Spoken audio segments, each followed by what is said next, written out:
Okay, hey guys, welcome to the live. I wasn't planning on doing one today, but I couldn't help it. I've been wanting to talk about Sebastian Rogers' case. And so, anyways, hey Remy Steph, how are you? I support with Stepha. How are you? Let's see here. It's a crime and shame. Hello. Hi Mark. How are you? So Stepha and whoever else. As for Delphi, I'm literally not caught up with Delphi stuff at all, what's going on and stuff like that. Again, you guys, I started a new job like last week. And so it's been like a lot of training. Today was like the last day of shadowing. So tomorrow, which is Friday, I do it by myself in a sense, but still people around there. Anyways, uh, great job in a sense. So I haven't really had time to do much or do lives like on Monday, Wednesday, and Friday, like we used to. So at the moment, I'll just be doing lives as I'm able to do them. But anyways, so welcome, of course, and we're going to be talking about Sebastian Roberts. Hi, Diana S. How are you?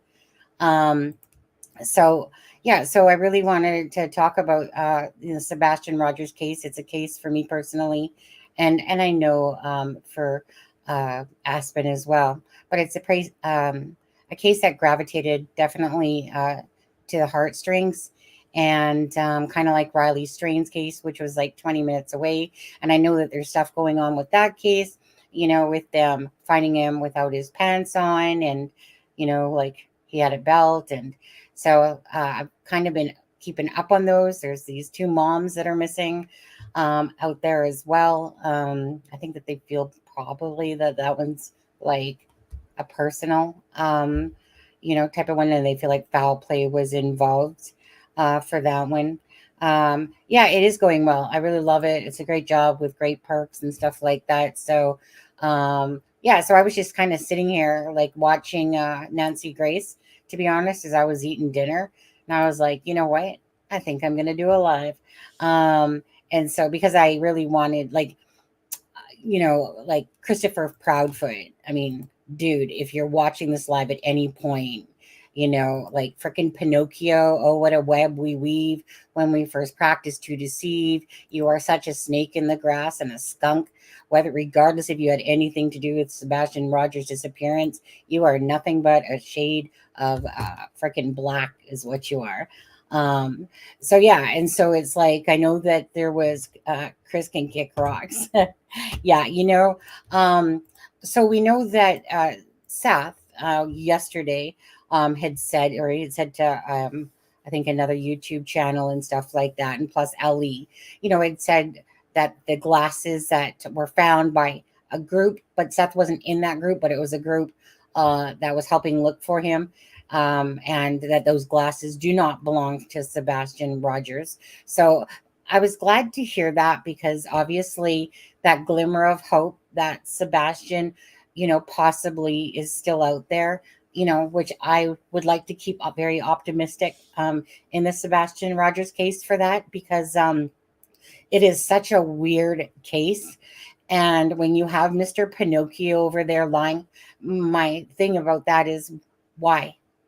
Why is Chris, like, why is he consecutively getting caught in these lies? What's the need to lie if you have nothing to hide? And he tries to come across on podcasts like, hey, I'm just an open book over here, but we know that he's lying on things that he's saying. And I don't know that if his memory peas in the brain cells are that small that he forgets what he says on one podcast and then goes on Nancy, and then Nancy Grace, and then this little boy all of a sudden pops up going, "Oh, are you talking to me, Nancy? Oh, I'm sorry, I thought you were talking to Katie," you know. And then on the Smiley's world, it's kind of like, I don't care, blah, blah, blah, it's everything. Thanks very much, Diana. I'm happy to see you and watch your live. Thank you. No, thank you for being here, guys. So yeah, so I really want to talk about, like I said, that the Sebastian Rogers in general, and a few things. If you guys have anything, of course, that you want to say in chat with regards to Sebastian Rogers, again, I know that there's like a new search going on. and that basically they're doing a 6 to 10 mile radius, and they're researching everything, like within the area to see if they missed anything, overlooked something. I know that there was a press conference. Uh, let's see. High support. TBI have had found some type of evidence somewhere to get a search warrant to search the landfill. I never thought of that. TBI had to have found some type of. Well, it really depends where that came from. Support with Steffa, because it was said that the workmen that were doing the. Okay, so let's go back to step one here. So we have heard now from Seth. We have heard from Christopher Proudfoot, even though you take his shit with a grain of salt. So Robin Rogers, if you do happen to see this live, she had said that Christopher Proudfoot, like, is basically, you can't believe a word that comes out of his mouth, and he's a liar. So he's proving himself to be true to what Robin Rogers, has basically said about him. Not a good person. I mean, I think we can tell by the whole CPS stuff going on and different things, and Nina coming out and talking about it. Okay, so let's go back to that. So Seth, Christopher Proudfoot, and Ellie have said that there was no evidentiary value to the flashlights, okay? And that Seth said that he had seen the video, so did Christopher Proudfoot, but Christopher Proudfoot didn't expand on it, but Seth Rogers did. And Seth Rogers said, thanks, Jenny. Welcome, welcome. So Seth Rogers had expanded on that and said that, that he was shown the tape and that it was a garbage truck, and that the, tape of that person's was off by a couple of hours. And so basically it was like, instead of being like, say 3:12 or something in the morning, it was more like 5:12, because the garbage comes between like 5 and 5:30 area in there. And then Seth had also said that they showed him it during the daytime so that they could, kind of show him where those lights would be in the daytime. So here's nighttime. Now let's just show you it in daytime, so that this is where that light's coming from the garbage truck, and this is where this one's coming from, type of thing. And so the person's house that this is coming from is that one at the very, I think it's like 1001 Stratford Court. And if anyone goes on Google Earth, they can see that camera is not really facing the common ground. It's really facing his vehicles, and that stretch, you can kind of take your eye and go more up the street. And it's not really facing that common ground, which was, well, I mean, it's been said that it's from the person's backyard behind Sebastian's, but it's not. The house that it's coming from is like seriously the one at the end of Stratford there, and Kelly Lynn right at the corner. And you can see the camera on the left-hand side of the guy's home. So I think, I mean, I would hope for the most part that most people can equate that if 3 times it's been said, and especially by Seth Rogers, where he's literally saying what the LE showed him and stuff like that, then I think we can try to agree or hope that the flashlight goes out the window, that there is no flashlights. It is what was shown to them.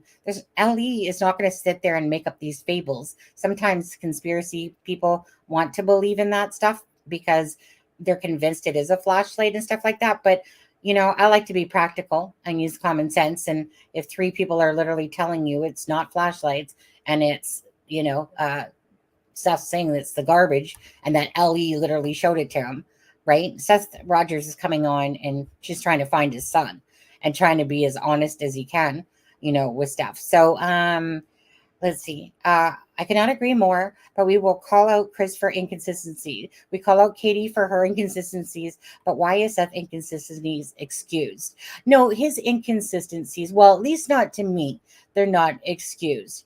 I'm not, but it's right. Like, for instance, let's take this one, Wanda. So Seth on Nancy Grace had said that Sebastian did not have, that he was only allowed 4 things, like his camera, his to take pictures, to talk, or whatever. There was 4 things that Sebastian could do on his phone, and that he didn't have internet access. Well, in that same interview, he went on to say that Sebastian Rogers is attached to his phone when he has it, so he can watch YouTube videos and so that he can watch Minecraft videos, right? So we know by him saying that, then he kind of backtracked because the one guest that was on the panel had said, well, I mean, anyone knows the minute you hear YouTube, you know that you have to have some sort of Wi-Fi connection or something, right? Data plan in order to be able to watch that. So you know that if that was true, which he came out of Seth's mouth, and then he says, well, he didn't have access, he only had four things. He obviously, and I don't want to say that it was like a lie or anything like that. I just think that, you know, it's more lenient at his house. And then I just kind of heard him say that about Sebastian going, like, going to live with him. Now, whether that is Sebastian, well, Seth did say about, Katie, something about like, well, he basically said that people have to take care of themselves, right? But then, I'm sure it's a lot more lenient at Seth's house, of course. And so I'm sure Sebastian would have liked that a bit more. So I have no problem myself calling out inconsistencies, no matter who it is, because to me, it's just about keeping it truthful and honest. But the differences between Seth, to me, and Christopher Proudfoot is that Christopher Proudfoot is like literally, to me, showing he's a liar. Um, and he has no problem trying to make his shit shine when it doesn't.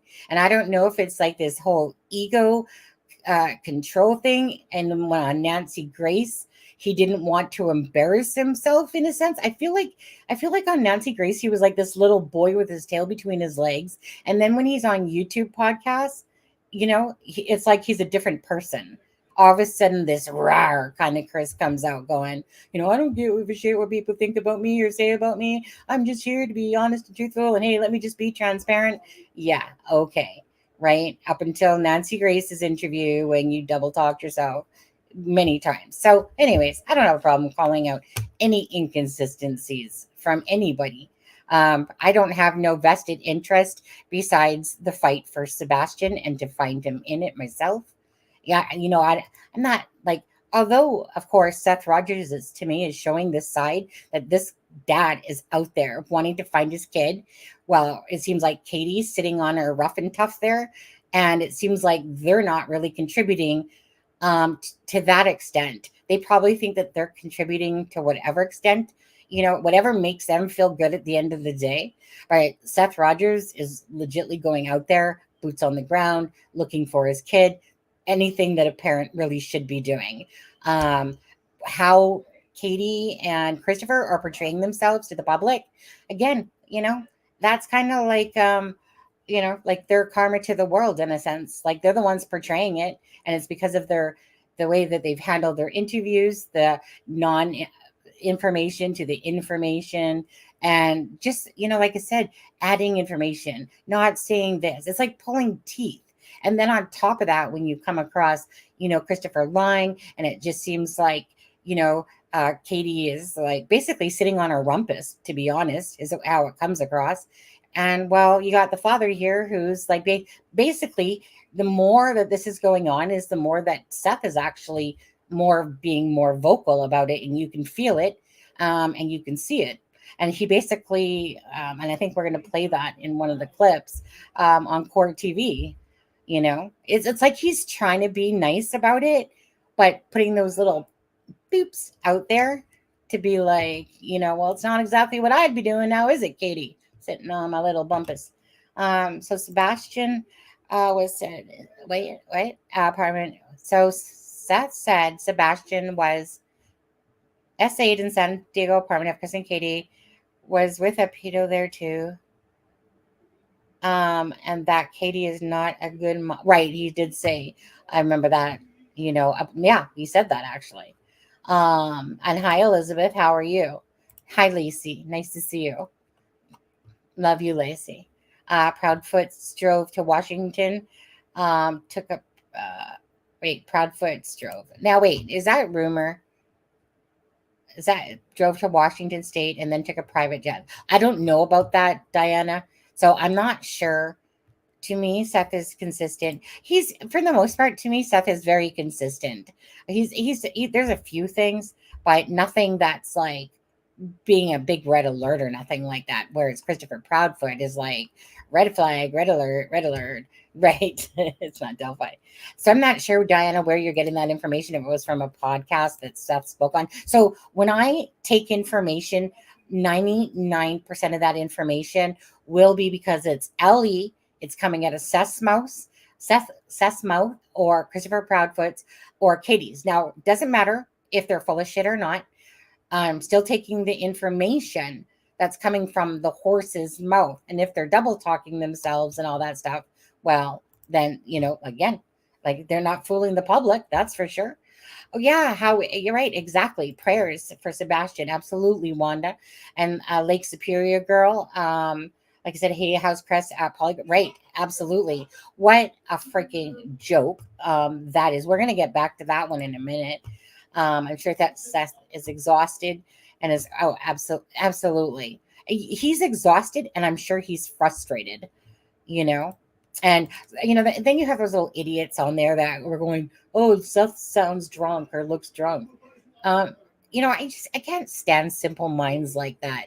Like making a comment. It's like you want to reply to it. Well, no, I actually did reply to that one saying drunk, LOL, or exhausted from looking for his child every day since he's been missing. I can't stand those type of mentalities that literally sit on a computer. You know what? Let me just throw in. Oh, I think he looks drunk. Like, get yourself a life. Oh, there she is. Hey, girl. Hey, on there. I know I put you a link in there, Charmaine. I wasn't sure if you guys were wanting to come up or not. Again, no idea what's going on with Delphi. Lots of paperwork stuff. I know that. Chris really wants to take that polygraph. But dang TBI, I know that dang TBI, right? They're just freaking holding him to the ground, cuffing him, going, no, you're not going to do it. You're not going to do it. Give me a freaking break. He also said he knew, true. He also said he knew nothing about CPS cases. And last night he said CPS was called about the SA. He said KP kicked him out and was homeless, but per court docs, he voluntarily moved out. Oh, see, I didn't hear that. Again, I'm not sure like what, because Seth is going on a lot of different podcasts and a lot of different things like Court TV. Was that on Court TV? He's been on a lot of different things, so I can't really keep up with him. It's easy to keep up more with Katie and Christopher because that their butts aren't going to be doing, to me, too many more interviews. I think that they've had their moment of doing their podcasting, and now every time that they open their mouths, honestly, they just make themselves look worse. To be honest, they would be wise just to shut the F up. But I mean, of course, we like it when they speak. Then it's like, hey, can we compare that to this lie? But in saying that, I can't really see them doing too much more for podcasts. And if they do, so be it. But I just don't see it because, especially after the whole polygraph thing, dude, did you not just embarrass yourself to the entire world and make yourself look even more stupid? TBI, if you're watching this, TBI, could you confirm that, please? That you guys are like holding and pinning him down somewhere so that you guys just don't want him to take that lie detector test. Oh, and not to go on the Nancy Grace podcast again because it's probably, type of thing. Give me a break. Why call out Seth's inconsistency? YouTube is not going to make or break our case. No, the bottom line is, again, whether it doesn't matter what where it is, to me, it's like I said, whether there's inconsistencies or not inconsistencies, it's only fair. You don't sit there and take one side, if you're trying to be unbiased about it all, right? But assess inconsistencies. Like I said, are they red flags? I don't believe so. I believe that Christopher's inconsistencies are definitely red flags because he is shown and proven to be so, But for me, talking about, what's been said and like I said, to me, it's just keeping it honest and keeping it real. Is it going to make or break the case? Well, most of the channels talking about it aren't going to make or break the case, but we're sure going to bring awareness to the case, and we sure can talk about it. um, Everyone's opinions. I agree, absolutely. His boots on the ground searching. Absolutely right. Everyone has the right to their own opinions and thoughts, for sure. I'm probably have to scroll down. I mean, whether he could or couldn't watch. Oh, okay. Quickly, some would say the Proudfoot, why would the Proudfoot surge? They know, some would say that. You're right. Some would say that. Some guy Justin on TikTok appeared. Oh, some guy Justin on TikTok reported that about a private plane. Not sure if Seth was on there. Not yeah. Honestly, again, I take like I said, I'll take the information out of the horse's mouth first and foremost, um, and then anything else that you deem as a very good, reliable source. For instance, in a sense, I'll take some of those, but always with a grain of salt. I just like, first and foremost, facts. What the facts are, even if they're coming out of Christopher's mouth and he's lying about it, doesn't matter. It's still someone that's involved in the case, and to me, that is a fact. That is a fact that he said something. That is a fact that he lied about something. Justin for life, clutch my pearls. I think that popped up in my thing. I've never heard of him, but I'm pretty sure that popped up in my YouTube stuff. Yeah. Like I said, there is some channels I can see that are just, riding off with these titles just to get you to click on them and stuff like that. I could totally see that happening with Sebastian's case. Um that's true, Sunny. I do feel it's unfair when people make comments like that. Yeah. Hey, ladies. How much longer will you be on? I could come on. Yeah, I'll still be here, Charmaine. You must miss me at some point, Charmaine. It's been a while. Hi, Robin. How are you? Yeah, nice to see you, Robin. Truce makes round. Truce. Yeah, he keeps, like, sometimes I swear it can be like 2 and 3 times in a night, and I'm like, Seth. Oh, Seth, you're up on Court TV. Oh, Seth, you're over on, you know, uh, I think her name's something Lynn, Trish Lynn, or something like that. I mean, he's made got to know some definitely YouTubers along the way. They all seem to have the accent, though. You know, Maybe is it because I'm Canadian? No, just kidding. There's no YouTuber that's smart enough to even come close to solving any case. Well, Thor, that's not true. I don't believe that for a New York second over there. Um, I don't think that's true at all. In fact, like I said, look at just go to Gabby Potatoes, right?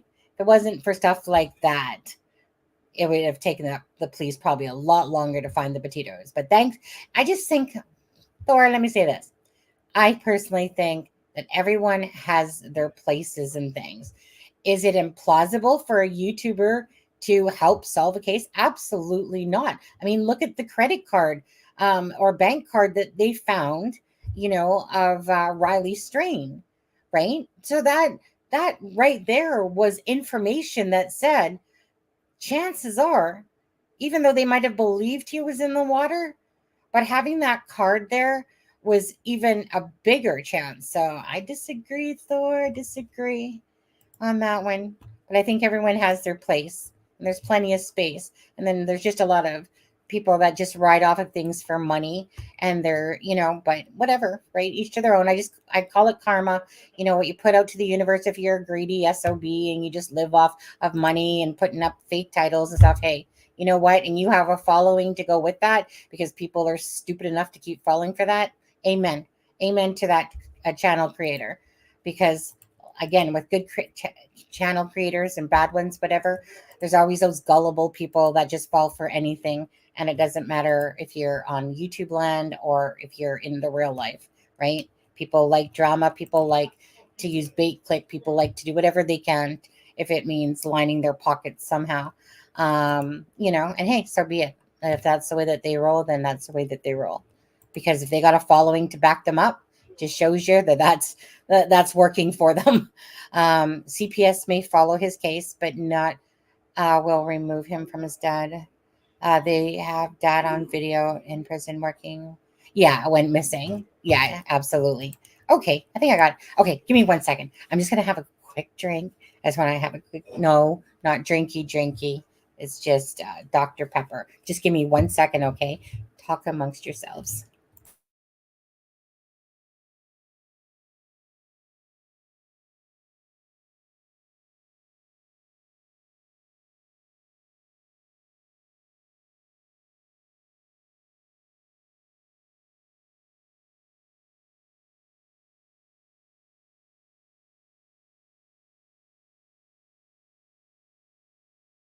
Say, what am I doing that for? I can, I like that one. If you got a problem, yo, I'll solve it. Um, I think CPS will have custody, not because I think Seth has anything to do with him missing, but issues that were prior. Yeah. I mean, I've seen the paperwork on Seth, by the way, of what Katie, had put and stuff like that. So it's not like I'm unaware of Seth, but I also know that I just, like I said, I do me, and I just tried to read always between the lines. Seth's not perfect. Christopher's not perfect. I'm not perfect. You're not perfect. Some people claim to be perfect, but anyways, do you know what I mean? But you sit there and you try to read between the lines. You look at somebody's heart, like Seth, right? And like I said, who knows what happened to Sebastian? This is an infuriating case. I want to know where this child is. And I pray so badly that he's alive. Now, I would really like to know an answer. And SF Investigates, if you guys aren't following him on Twitter, I would recommend that you do. So let me just go over to Twitter. Okay. So SF Investigates, like he did a lot of the Riley Strain coverage and stuff like that. But let me see if I take myself off, if it makes it bigger. Okay, it does. Okay, so this one right here that he posed. Now, okay, so let me just read it to you. It says, one thing he says, and this is FS Investigates. One thing I keep reading is that Sebastian Rogers case that strikes me as odd for a 15-year-old is that he is not allowed to access online access. Sumner County Schools issue take-home iPads and Chromebooks to students. Is high school device accounted for? And then he puts the posting. Teachers will begin receiving their iPads by mid-August with high school. Okay. So again, SF Investigates, if you want to check him out, like he's been posting a bit. So yesterday he said he wasn't overly following the case of Sebastian Rogers, but I probably think he is a little bit more now. But he's been showing maps of the area and stuff like that. A private investigator, yeah, and he just likes to help. So for me, it's someone that has like a kind heart, and they're really just trying to offer some services that they can, or kind of like give search areas that to I think possibly check out. He did some mapping or whatever. But anyways, I heard Seth talk about this, and oh, is he from Carly Rodney? Is he talking about support staff? Are you talking about SF Investigates on there? But anyways, so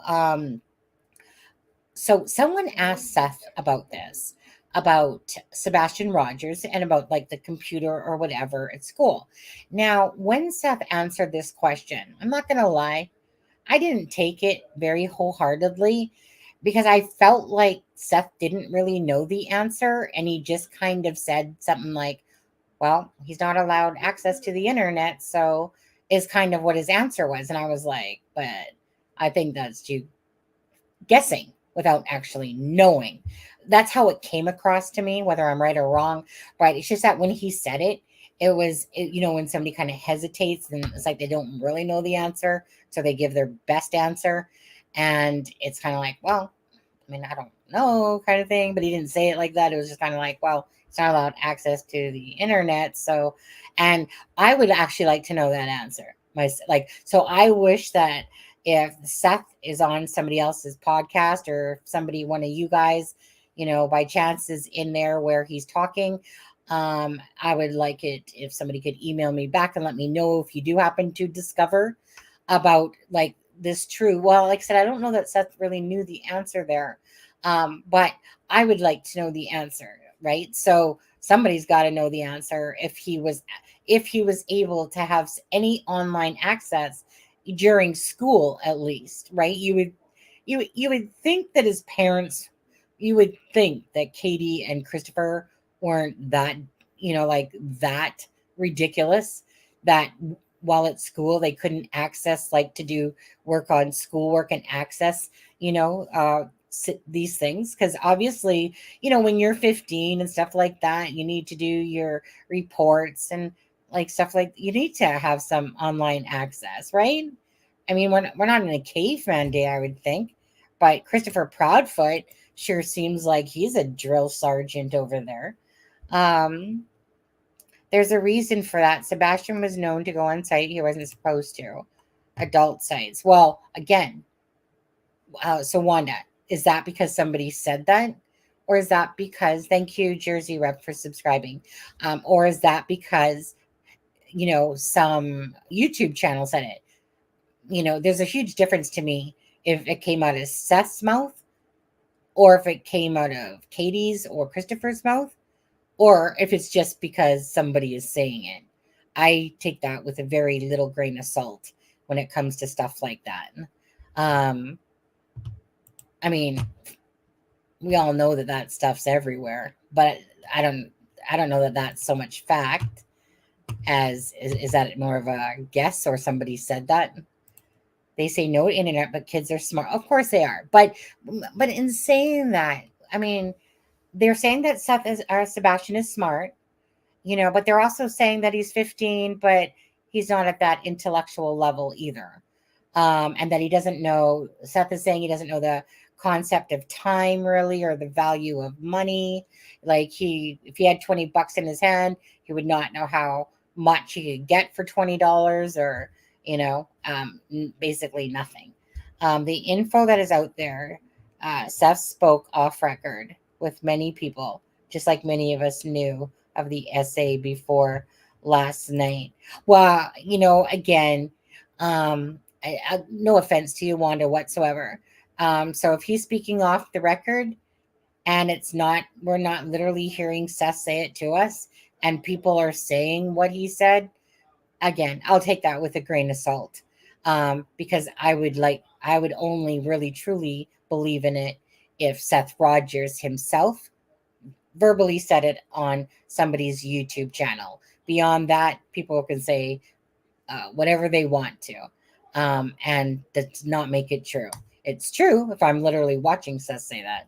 So if he did off the record stuff, doesn't mean a lot of lick to me, to be honest. Because, like I said, people misquote things, missay things. Um, I'm not sure if that's what you mean by off the record, though. He got into an argument with Jared. Oh, did he? Um, Kylie Rodney. He got into an argument with Jared during that. Kylie Rodney. Oh, did he? uh, um, most kids go onto sites, right? Well, again, I mean, you know,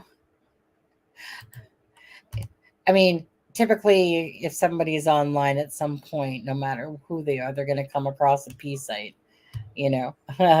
Oh, good. Yeah, please take no offense. Because just like you're explaining yourself and your opinion, I'm just explaining mine. It's just that obviously I'm sitting up here, verbally being able to say it. Um, he is no crime, but did have a concept of other things. So it's like, well, exactly. I'm just so, like, I would like to think that Sebastian left his home, himself, for, or somebody was perhaps trying to protect him, you know. And again, I make a comment like perhaps maybe there was a savior teacher that knew of his life at home, that, because there are those people out there, like, because you're looking at all angles that are possible, right? Okay, no dog scent, right? No dog scent leading anywhere. Okay. For a fact too, like, I mean, if there was a video of Sebastian leaving at any point. Oh, there she is. Let me just add her to the stage. Where is she? Hey, Charmaine. Hi. How you doing? Good. How are you? Been a minute. Yeah, I've missed you. Yeah, I know. It's been a really eh, mentally exhausting Yeah, last couple of weeks. But I it's can imagine. yeah. But the last 2 days, especially, um, I've been taking more of the phone calls like myself with someone still shadowing me. Mm-hmm. So just to kind of still guide me because obviously, it takes a bit to go, "Oh, yeah, no problem. Let me just fix that for you." For sure. You look But yeah, very pretty today. I think yeah, thank you. I think what it's doing it is that I actually have like makeup on. I think it's the makeup. Or it could be the sexy Q coming down the face too. Could Could be be. that. Either way, you're looking good. Anyways, nice to see you too. I love your hair. Thank you. Yeah, I know. I know, like I said, I know it's been a little bit. It's just really hard at the moment until I get sorted, Yeah, with times and stuff like that. Because even once like I finish this, then we go on to another training for the secondary part of the training, and then my shifts will go into Sunday to Thursday shifts, and so, even those shifts will be bouncy in a sense. So I'm just gonna have to play it out and just do as I can, and yeah, obviously I make way more money at a job than I do off YouTube, yeah, um, to say the least. Um, yeah. so priorities for me, eh? Absolutely. I'm very happy for you. And I'm proud of you too. That's awesome. Yeah, and plus it's a good job and good benefits, and yeah, I mean, like instantly you get medical and dental. Oh, Like we wow. get medical, but you can have the better package, but like dental and stuff, like most jobs, you have to normally wait 3 to 6 months Yeah. before you even can get it, but instantly at this job you get it right away. Wow. Yeah, and I'm That's just amazing. yeah, with 3 weeks vacation paid. It's salary based, eh? So, anyways, nice job, nice people, um, type of thing. And I'm like that one. This is Sunny. How can I help you? can I do? For, can I go the extra mile for you today? Anyway, so yeah, so we're talking about Sebastian Rogers. I'm not sure really what you've actually been up to in the last little bit, what you've been paying attention to or not paying attention to. A little bit of everything. And 2 secs, I'm still here. Yeah, kind of.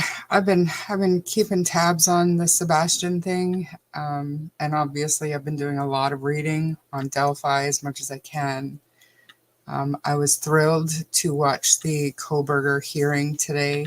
Watching a judge actually hold hearings and make rulings on motions and stuff. It was fascinating, and interestingly enough, they've decided to have monthly hearings to do housekeeping on the docket, on the record, on the things that are outstanding. So Oh, nice, nice. very proactive of this judge to take that kind of initiative. But all in all, I've been busy working, visiting family. My daughter is being induced next week if she can hold out that long. This is true, But right? Um, it's been just a very busy couple of weeks. And I don't know that I would have had time to YouTube even if you had been around. So, right, I know. And are you falling in love during all this as well? Yeah, he's a that's yeah. very, very nice man. He's a very, very nice. I know I haven't you guys had time to catch up with Charmaine on anything or Aspen lately. Like literally, I get home, make dinner, like I did today. I started watching Nancy Grace. My whole intent was I was just gonna lay down with my iPad, check over cases, and I was like, you know what, forget it. I'm gonna do a live tonight. I feel it. I want to talk about Sebastian tonight. I don't know crap all about what's going on with Delphi at the moment, besides a bunch of documents coming out, and what you guys are posting. I only read like, no, I think I actually listened to JLR. Uh, he had this like, Autobot thing reading it or whatever. And I fell asleep during that, because I was tired. And just before I came on the live, I saw something about Koberger's hearing. And I was like, oh, there was a Koberger hearing thing today. Yeah, well, what had happened was the defense hired a third party to do surveys for jury pool. Okay. And I guess some of the questions were a little bit too pointed to the case.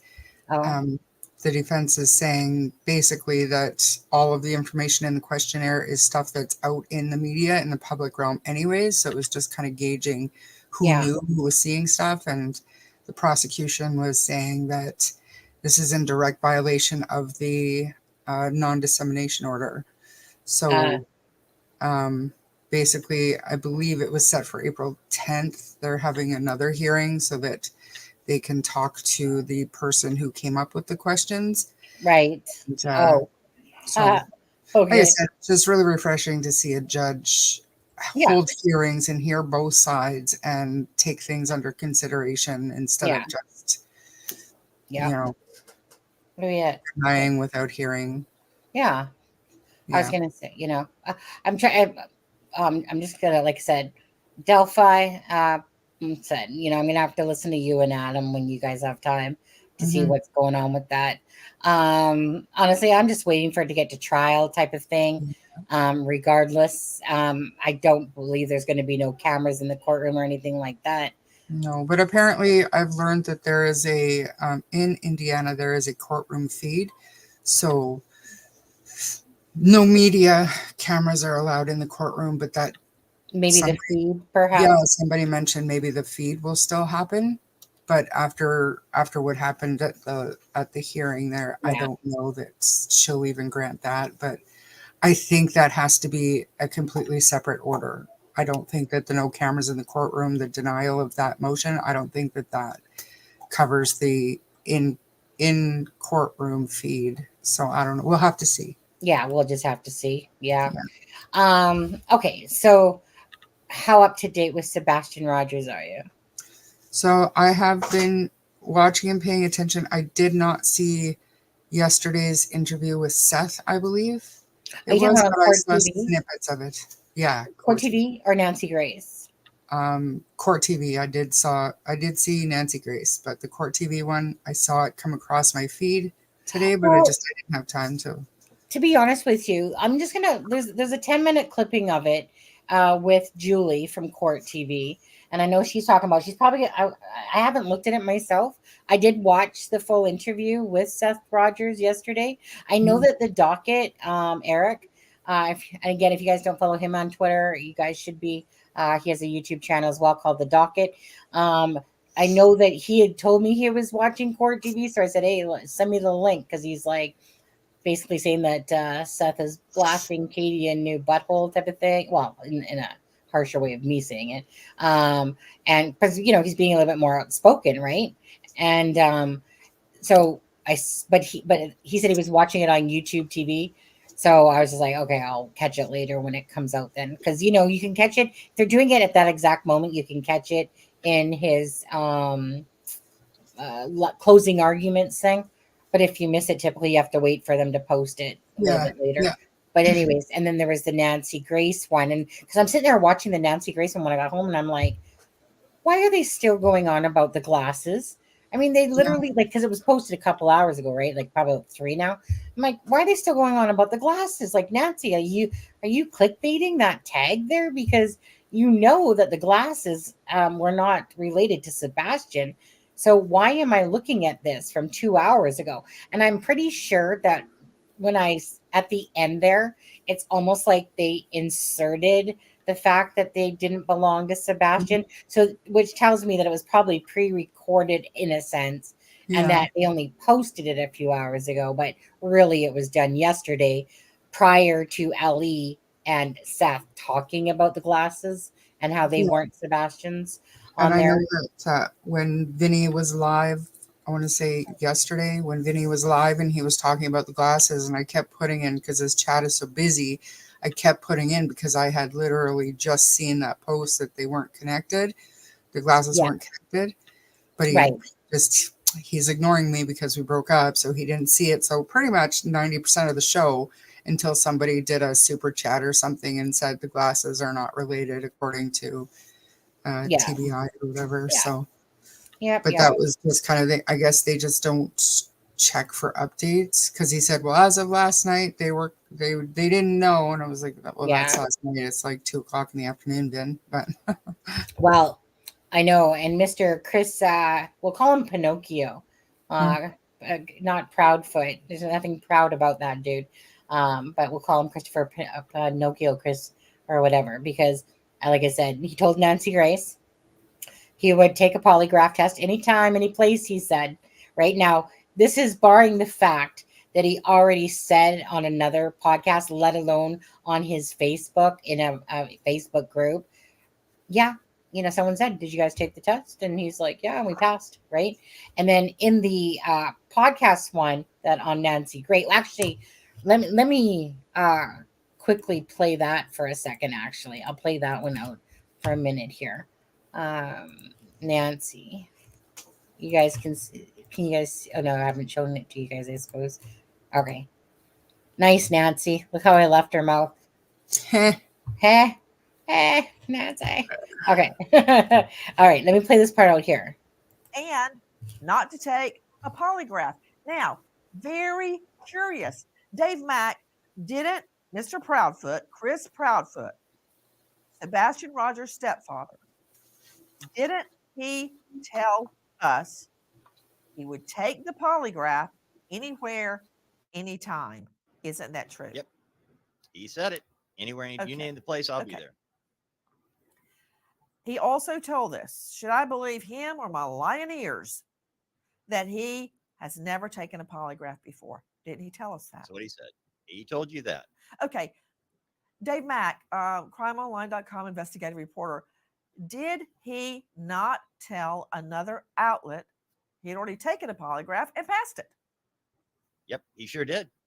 Exact words. Explain, he said somebody please. asked. He did interviews. He did a number of interviews, Nancy, when and in this one particular, asked about, have you taken a polygraph? He said, somebody asked the question. This is a direct quote. Was a polygraph taken and has it been passed? Yes. I didn't specify who or when, but what I can tell you, everything has been vetted completely. Polygraphs have come back as passed. So I'm confused as in why they're all wondering if myself, my wife, and the biological father took one. Exact words. That's what he said. Okay, but Seth Rogers, this is Sebastian's dad, his bio dad. Sebastian, Seth, I don't understand that, because he told me he would take a polygraph if I set it up. I set it up. I went through a lot of hoops to get it set up. One convenient to him in the area where he says he's working. Then he wouldn't take it and blames the TBI. So now I find out he's told other outlets he's taken one and passed. Do you know the truth? I don't. I mean, at the end of the day, okay, where are we here? There we go. Okay, so like I said, he's trying to play like these little word things now. Oh, I mean, I didn't say who and when took them, type of thing. Oh, you know what? Shut the F up, Chris. Seriously.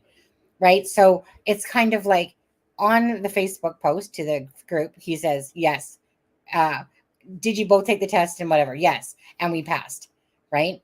Then all of a sudden it's like, oh, I didn't say who, what, where, when, and why. I just said that, yeah, like somebody took the polygraph test.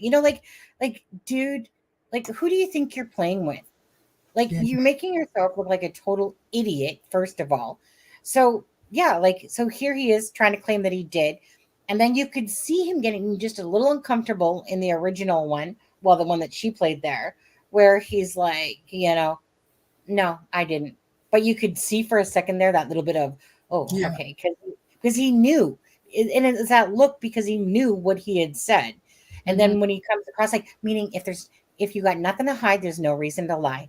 So why are you lying about this? Why were you lying about the whole CPS thing as well, which she played out in this video as well? Because we already knew that, but Nancy's just coming to the knowledge of it and getting her guests ready to talk and da-da-da-da-da. But we already knew what he said on Nancy Grace was different than what he said on the Smiley's World, And it's like, I'm sorry, idiot. Are you forgetting what you're saying on other podcasts? Apparently, because every time that guy opens up his mouth, he just sticks another big ass boot in it, you know. And Katie herself. Sorry, Katie. but you ain't looking too swift hots there. Oh, well, let's see. Well, Sebastian could be anywhere like 300 miles from here up in, Memphis here, So, that's why I'm going with my, husband to his work. Wait, he said he wasn't working and that he almost lost his job and that, but things were squared away. Then he said, oh, well, no, he was working at St. Jude's, but he's still waiting to see like type of thing. And she's like, oh, I understand that you don't have what, type of thing. And then all of a sudden she's like, so, like, why did you like leave? And then he says, for work. Yeah. And it's like, well, didn't you just say? And the bottom line is that even if it's like what you would want to deem as somewhat innocent, they're lying about Stupid things. Stupid things. Yeah. And they're And making it calls themselves everything they say into question. Like, absolutely. And why are Christopher we lying Proud, about stupid stuff? right? So like this is about Sebastian, right? And the whole point is that what happened to Sebastian? So Christopher Proudfoot, why do you need to lie about the polygraph? Like if you have nothing to hide about anything, why are you lying about a polygraph? Are you like, were you trying to save face? Yeah. Which I kind of took it as. But then when you sit there and then, so I knew that when Nancy Grace asked him to take a polygraph and he said, name the time and place, I was like, whatever, Chris. We all know you're not going to take that polygraph test. Yeah. Hopeful that he would, right? Man of his word, not. And anyway, so when she said, like, set it up, everything, blah, blah, blah. And of course, he gave this bullshit excuse, TBI. And not only was it just about the TBI that said he, shouldn't be doing it, that also that he couldn't go on the show as well because it wouldn't be beneficial. Right. Shut the front door like times 1,000 on Christopher Proudfoot's big ass beaker nose on there because he's just so full of it. But so it's possible that they told him to stop appearing because he's not capable of telling the truth. Right.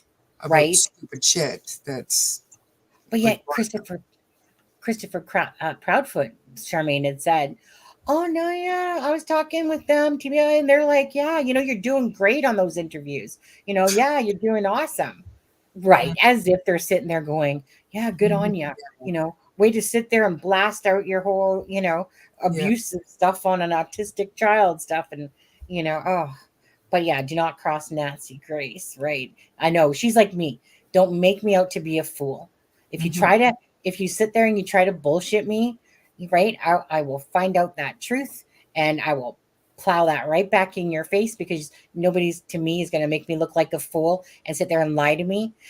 I can't stand being lied to, and Nancy Grace, and I know you too, Charmaine, would be of the same, thing is that you hate being lied to. You hate, what I'm asking you a question, just tell the truth. What's so hard about that? No reason to lie.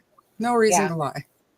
No. So, yeah. So to me, that, that does like, so we have the press conference and the press conference is saying, the one guy at the end, whatever his name is, he's more of a firm guy. I can't think of his name at the end of the press conference, whatever sheriff his name is. Can't think of his last name, whatever. Craddock or something. I think Craddock or something like that. But anyway, so he's kind of more of that one that's like, so just so all of you know, there are no signs of foul play and da da da da da. Right now, the lady that was speaking goes, at this time, that no, there's not been any signs of foul play at this time, but everything is still open and nobody has been cleared. Right. So that's the most important thing to always remember is that at this time that maybe they haven't found anything that is attaching perhaps Christopher Proudfoot or Katie or whoever type of thing doesn't mean that there's no foul play at zero. It just means at this time. That's right. Because you can tell that they, unless they're getting closer, you can tell that they are stumped by this case too, that they are trying to understand what happened to Sebastian. You can tell. So unless they've got some of these other leads going on, perhaps, and who knows, But you could definitely tell that they felt stumped by, like, what the heck? There's no video, because every video that was sent in to them, they said, had no evidentiary value. So that kind of takes away that. And I think that they're really still trying to figure out where the heck, what happened to Sebastian. And then you have Chris just opening up his mouth and lying. And there's no, and if, like I said, if you have nothing to hide about anything, because this is about Sebastian Christopher Proudfoot, and Katie Proudfoot, then you would sit there, you know what I mean? Then why are you bullshitting to the people? Like, why are you feeling the need to lie then? It would have to be ego, or just you're had something to do with it and you do have involvement, even if you're freaking somewhere there, who knows? Charmaine, you didn't have to do that. Charmaine just gifted 10 memberships, you guys. Okay, hold on a second here. Let's see who got those. Let that scroll down. Sorry, I seen green come in my eye, and only when I looked down did I realize. You guys ready for some Rickroll going on? Let's see here. Whoops. Let me go. I'm still waiting for it to catch up. It's almost caught up. YouTube is very slow in the YouTube studio. There they come. So Kathy Chapin, Phil Bond, Todd, Candlin, Newwood, Kyle Davis, Peggy Rowland, Sweet Dude Shibby, Generally Jenny, Jen P, were all gifted memberships by Charmaine. That was really sweet. Thanks, Charmaine. I haven't heard any music come out yet. Is it broke? Do you think it's broken? Maybe it's just surprised because it's been so long since Sunny was Maybe. alive. Maybe it needs to dust itself up there on Streamlabs, eh? So this is StreamYard that we're on, and then Streamlabs is the one that will play the music and stuff like that as it comes along. And Streamlabs, of course, is the one that says, you're posting a link that you shouldn't be. If it doesn't, then I'm not going to lie. I won't be too sad if I don't hear 10 Rickrolls in a row. But I'll play it from but just to give you the feeling, Charmaine. No. Oh, Charmaine. Yeah, it's not. Hold on. Test widgets. Oh, yeah. Oh, no, there they are. Okay, hold on. Membership. Let you down.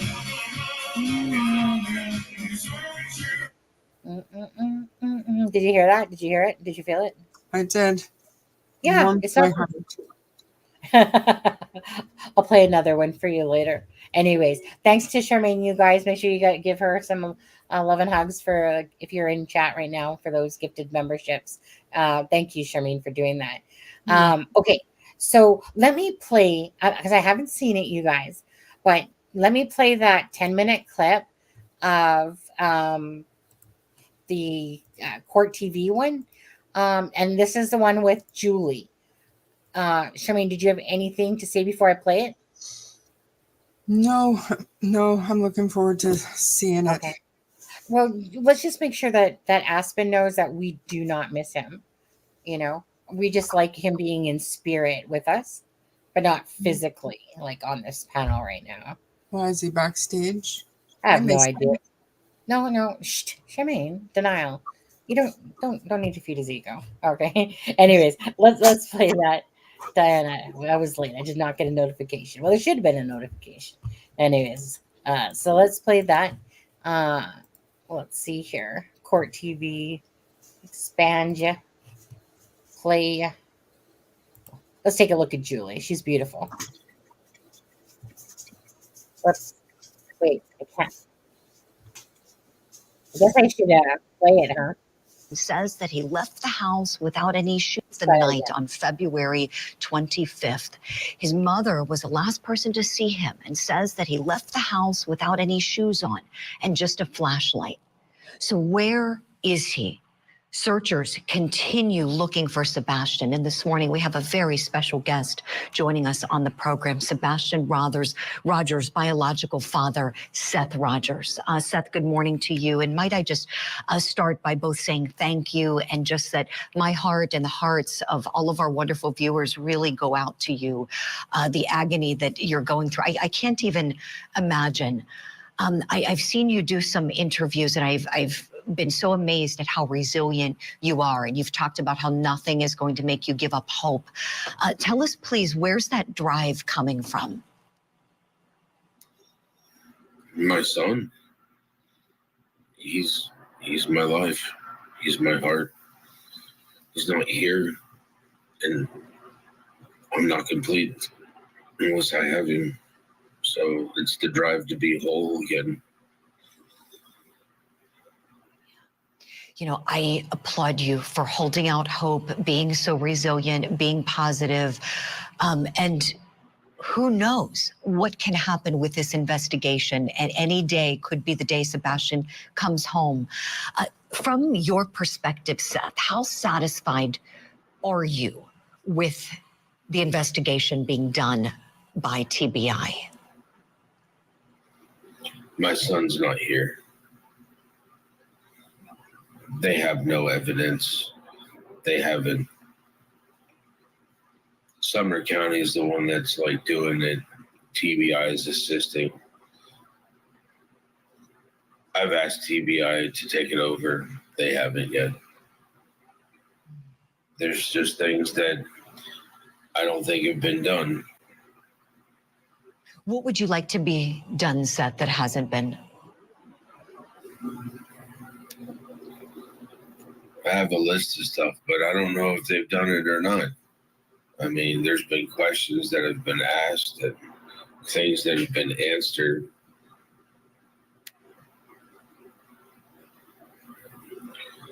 It's really hard to have evidence if certain protocols aren't being followed. You have to start back over from day one. You know, going back to day one, so Sebastian goes to sleep the evening of February 25th. It's on the morning of the 26th that your ex-wife finds that he's not in his bedroom. She is the only one said to be home. And Sebastian could have vanished sometime in the hours from when she last saw him go to sleep and from the time she opened the door. There's a window there overnight. Your best guess, Seth, based on how well you know your son, what do you think happened to Sebastian? He's not the type to put on, he's not the type to leave the house without putting on socks and shoes. As for running away or leaving, he didn't take his backpack. He didn't take his switch. He didn't take his phone. I mean, just doesn't make sense. And he's not one to wander. He's never eloped before. Are you leaning towards a potential kidnapping? Anything is speculation at this point in time, because there is no, as they have said, evidence that leads towards foul play. But there's things that just don't add up. His mother was the last one to see him. She's responsible for this, either through negligence at the bare minimum. Has she been a good mother to Sebastian? Not in my opinion. Why This do you is say the that, third Seth? time that the issue. You know, my son's come up missing now under her watch. Time before that, her and Chris let my son get molested and raped in their apartment. And the time before that, I did a well care check because she let a known sex offender who, yes, did their 9 years in prison, but she left my son around that person. You don't do that. If you're a parent, you don't do that. You're supposed to protect your kid. You don't put them in where they can get in any type of harm's way. Seth, you said something very upsetting, very shocking. And I just want to go back just a moment. You said that your wife allowed your son, Sebastian, your ex-wife, I should say, your ex-wife allowed Sebastian to be in a situation where he was molested and raped. In California, and Chris in her apartment, they let a child who was 5 years older than my son play with my son and didn't bother to check on him there neither. And he lost his innocence because of it. Wow, just wow. Seth, I'm so sorry to hear this. I'm so sorry to hear this. No child should be subjected to any kind of abuse whatsoever. Sexual abuse can be especially traumatic for a young child. Is this something that Sebastian has struggled with since then? Yeah, finally was able to actually start getting him therapy for it last year. The fact is that they weren't doing the correct thing, clearing California. And it's just last year finally getting him help because he's a victim.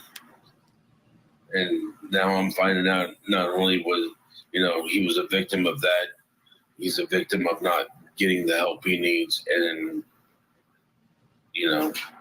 I've listened to some of their podcasts where they make fun of him, make fun of his dancing. Chris obviously has this thing about corporal discipline with him. And it's just,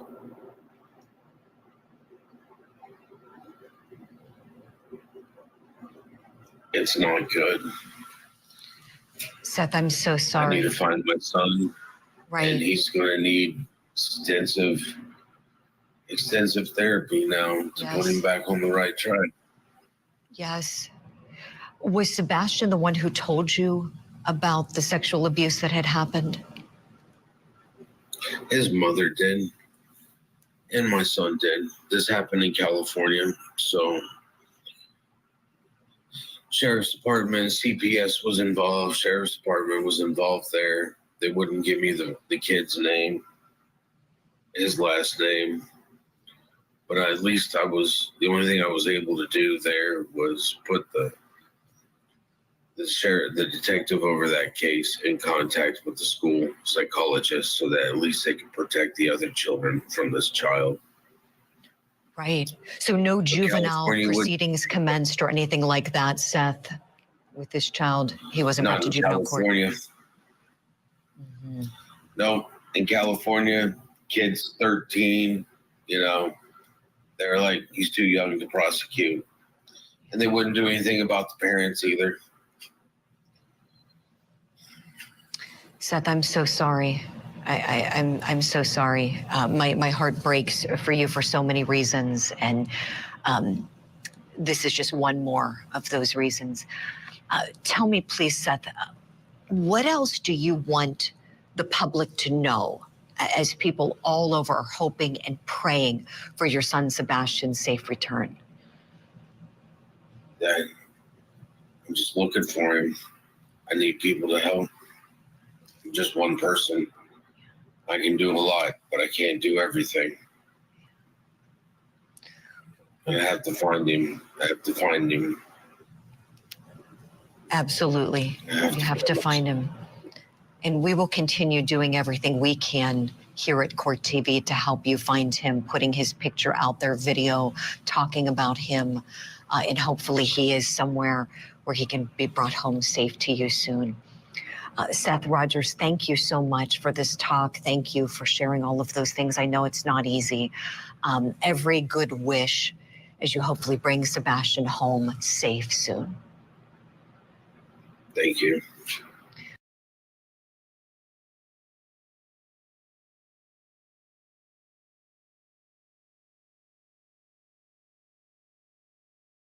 Sorry about that. I wanted to go back. That was 1 second there, Shimmy. Go forward. Okay.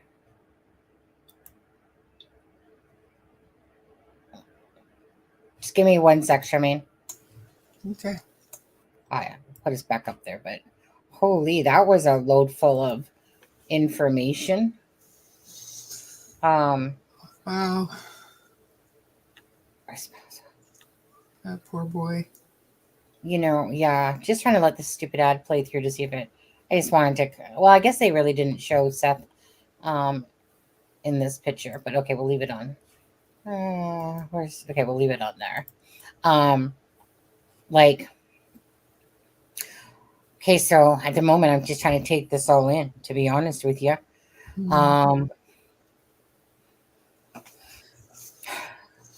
Wow. So. And what was that Sharon was saying? Are we able to, I don't Which know, one? about prior charges? She said about 4 years. Let me go back up to that. And I let me feel just like right here. This one.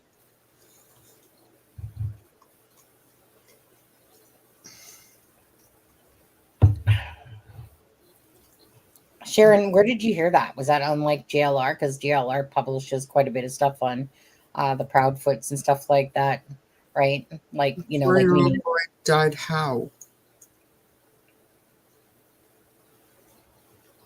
She said, it's just so terribly shocking information. And Shelby had said that teen probably needed help too, because it is a learned behavior. Kids don't just do that. Come up with this stuff, What I'm happy about, Charmaine, is I'm glad that Seth is right. He's getting frustrated, to say the least, and he's getting frustrated with trying to be nice in how he's talking about Katie and useless Katie and useless Chris Proudfoot. I'm going to call them useless, even if they don't think that they are, because what Seth is doing is what a parent should be doing, to be looking for their child.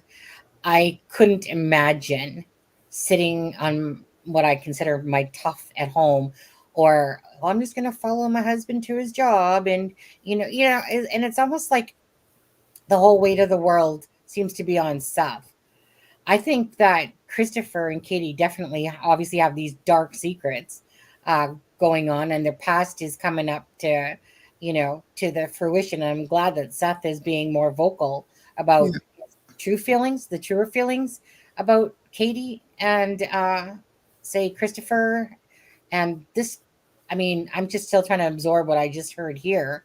Me too. Like I can't wrap my head around it, just thinking about their interviews and stuff. And I understand to some degree keeping that out of the media, but at the same time, it's been very well hidden from the media.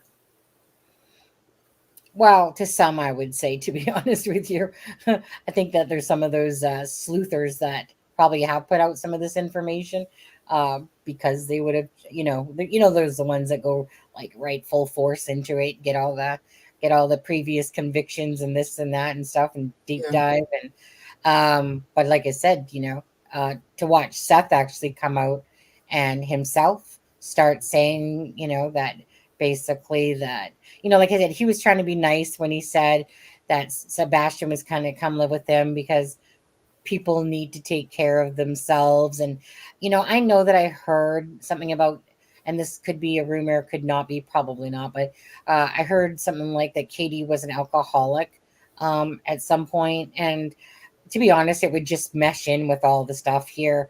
I think that what they're trying to portray, I think that what they're trying to portray on who they are different to what. Absolutely.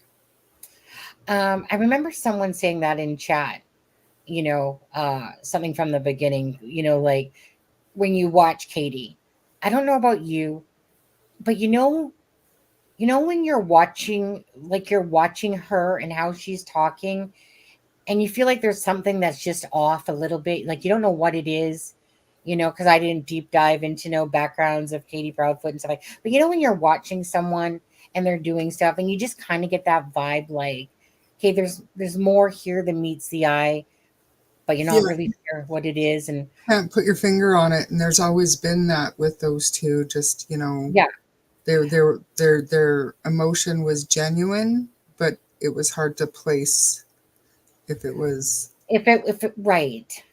like There was where just, it's it was like coming from.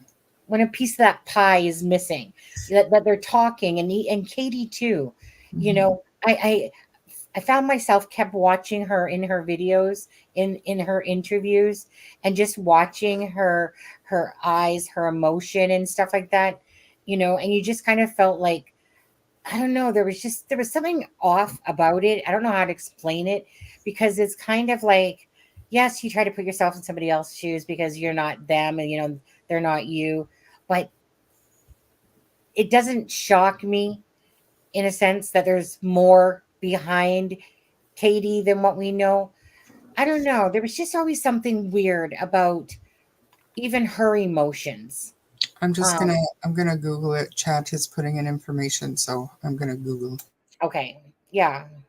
But anyways, but to hear all of this, I wasn't say expecting um like this. It makes me wonder though, if that's the case, why didn't Seth have custody of Sebastian? Why was Sebastian still living with Katie if this stuff happened?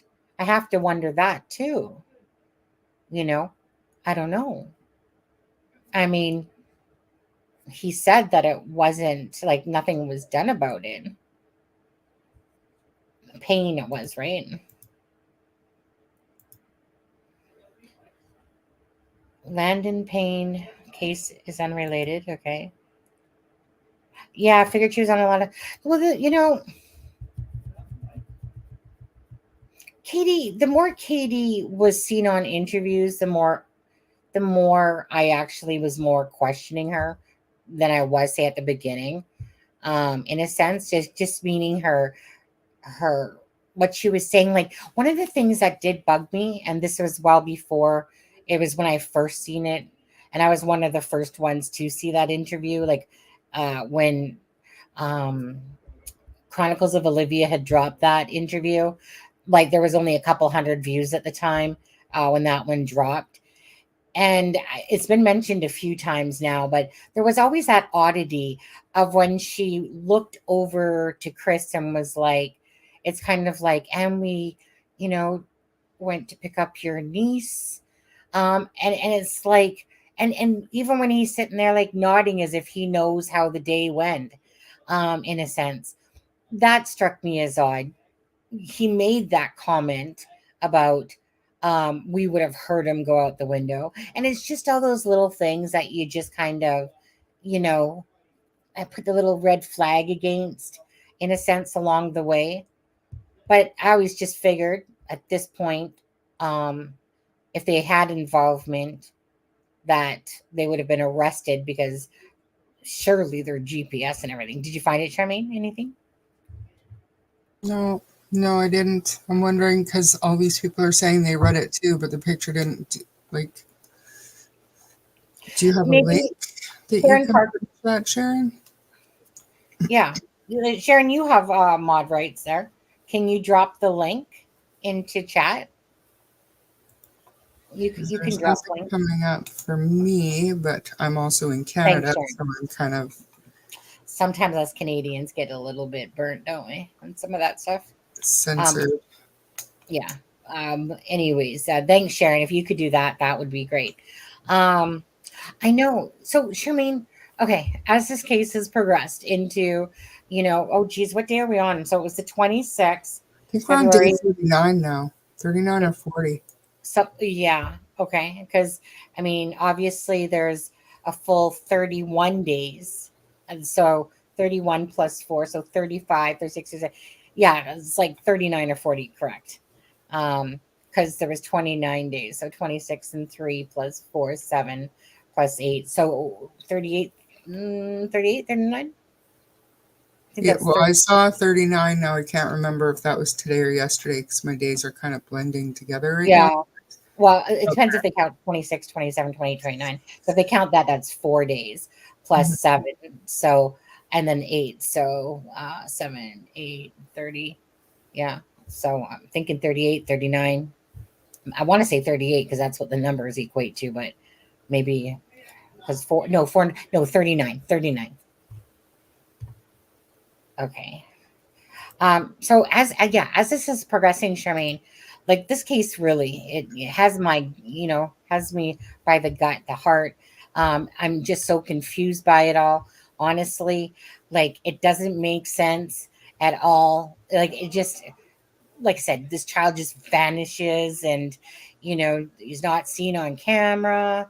Um, I don't know. It's not making sense. So I think to myself, okay, so was there this teacher that was a savior that was like, those little, one of those protector wackos that come out of the woodwork that was like, I'll protect you, Sebastian, type of thing. Like I said, okay, so if the LE was there, and let me just say this because I heard Seth say it the other day, when he arrived at Katie's house that morning at 8 o'clock, he said that um, Chris Proudfoot's mother was there.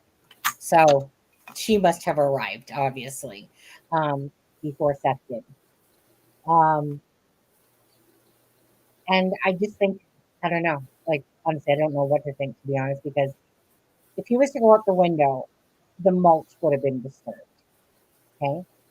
So we're only going by Katie and Chris's version that the Ellie and Drew, you know, uh, taking things out, taking these doors out because this one would have been seen. It would have been seen on camera here, a camera in the back, and that the window wasn't like these are Katie's and Christopher's versions. It's not like we physically heard that from Ellie. It's only what Christopher and Katie have said, right? So he uses the word we would have heard it go out the window. And but he also made it seem in that one interview, and I don't know if it was on Smiley's World, where it's like, well, if he would have went out the window, he would have got popped in the butt by a prickle bush. Almost is what it would Right. sound like. But yeah, then you go look at the tree and at real time, and you're like, that's like a shrub. What do you mean he would have got pricked by that? It's freaking mulch, and then there's a freaking little baby shrub there. So what do you mean that if he would have went out his window, he would have, he would have like as if he would have like landed in these bushes type of thing. Um, so, but those are their versions. That doesn't necessarily mean that they're true. So they deduced, according to them, that the alley basically deduced that the reason why they keep saying front door that's locked um, is because that's the one that they determined if there was no sign of the windows or there was cameras. Oops, sorry.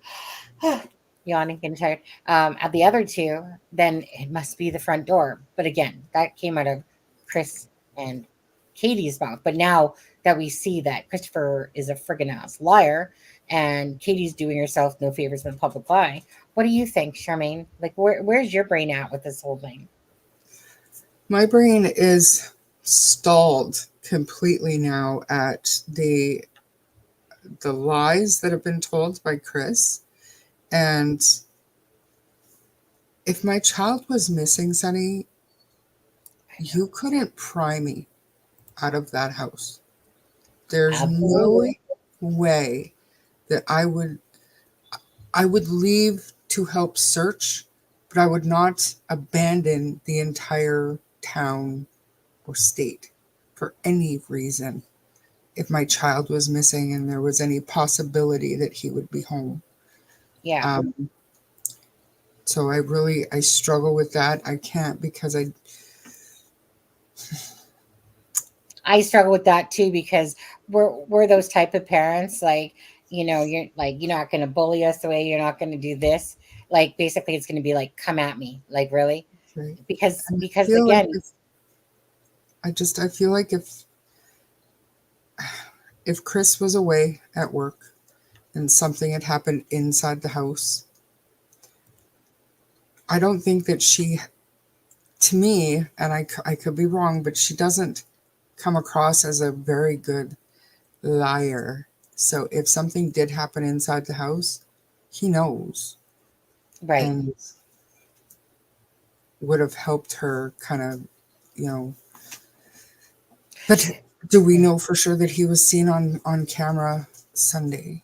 Yes, because Seth said that regardless that he was shown the video footage of Katie and Sebastian leaving the Texas Roadhouse.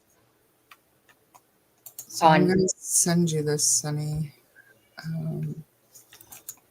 okay, thanks, Sharon. Yeah, so I just sent you that link in our chat so that it's there if you Oh, want the to. same one. Perfect. Thank you. Let me go look at this link here. Anyways, if you guys could give this live a like and a share, that would be great. Again, do it not for us, but just do it for awareness for Sebastian's case. Obviously, you want it to go to the algorithm. The more that you push his face out there, the more that you push his story out there, hopefully maybe some answers will come. And sometimes maybe somebody knows something. We all know that these cases, there's people that know stuff and they don't come forward because they're afraid of this or afraid of that. So, and then sometimes guilt overweighs people when they do know something. So again, sometimes when you just keep it in the forefront of people, again, sometimes if people do know something, the guilt starts getting to them because they do have an idea or know of something with Sebastian, and that's the point, right? Like, I always deem everything as if it was my own child, what I would want people to do or so when I do things, I do it, right, Charmaine? We always do it from our heart, Yeah. with, pure care and passion in something, because again, it's first and foremost, you're a mother or a father. That is secondary to anything else, or primary to anything else. Nothing comes above, especially when you have children, unless you're a pathetic parent. Nothing should come above your children first. You never put yourself ahead of that, and you don't put money ahead of people and stuff like that. It should always be the proper order. Caring about people first and foremost. Okay, let me go to that link. There's another one here too. Free sentence in land in pain. Okay. So felony charge of aiding and abetting child abuse dismissed for pain. Okay. So let's just take a look at what we're looking at here.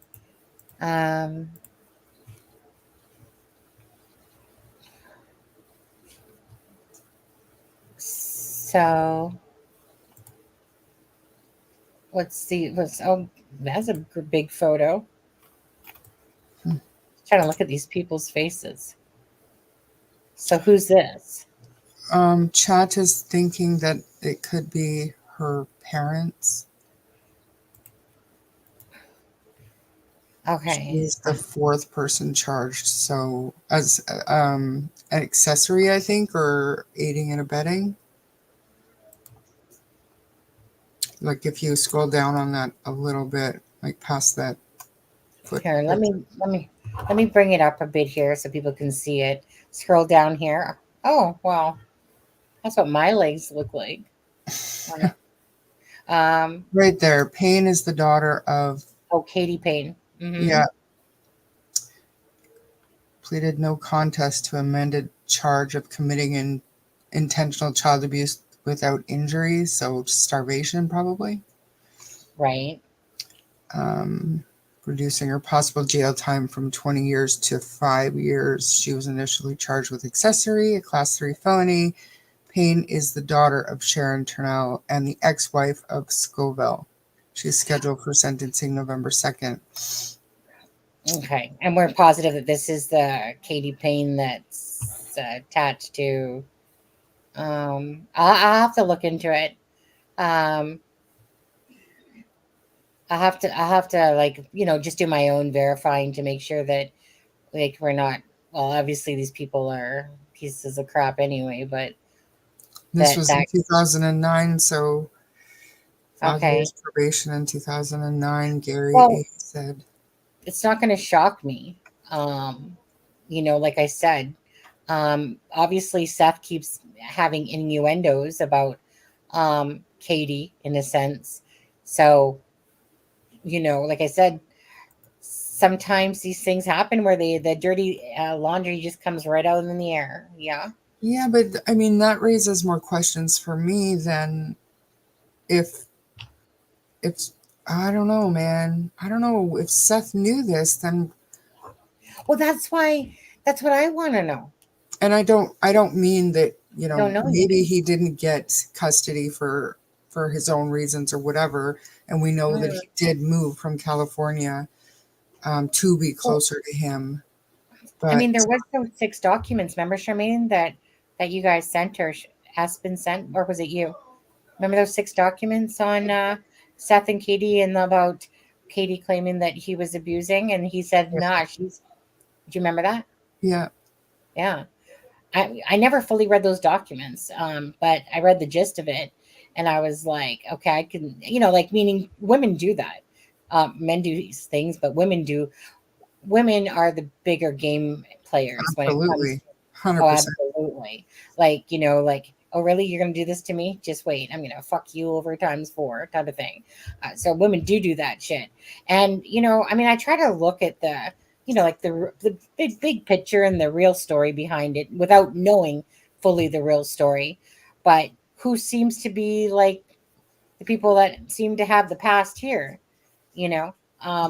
more so the issues, the problems. Is it Katie and Christopher, or is it Mr. Police Officer Seth, who like, do you know what I mean? It's not like, oh, you know what? Let's just let every bad apple and criminal and abuser, come on, be a police officer type of thing.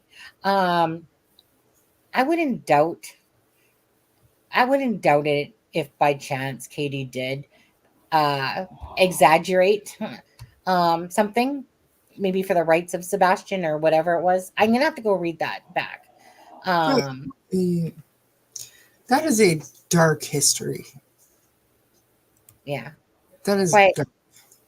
To be involved in any way in the death of another child. Was that her child? Well, that's what I. What's we're on the thing still? Hold on. Get out of my way, thing. Okay, so Shh. okay, let's just read this. 2 of 4 people accused in the 2009 death of 4-year-old Landon Payne received the maximum sentence in Kearney County District Tuesday. Dustin Scoville and Sharon Turnell were sentenced Tuesday to a minimum of 49 years in prison.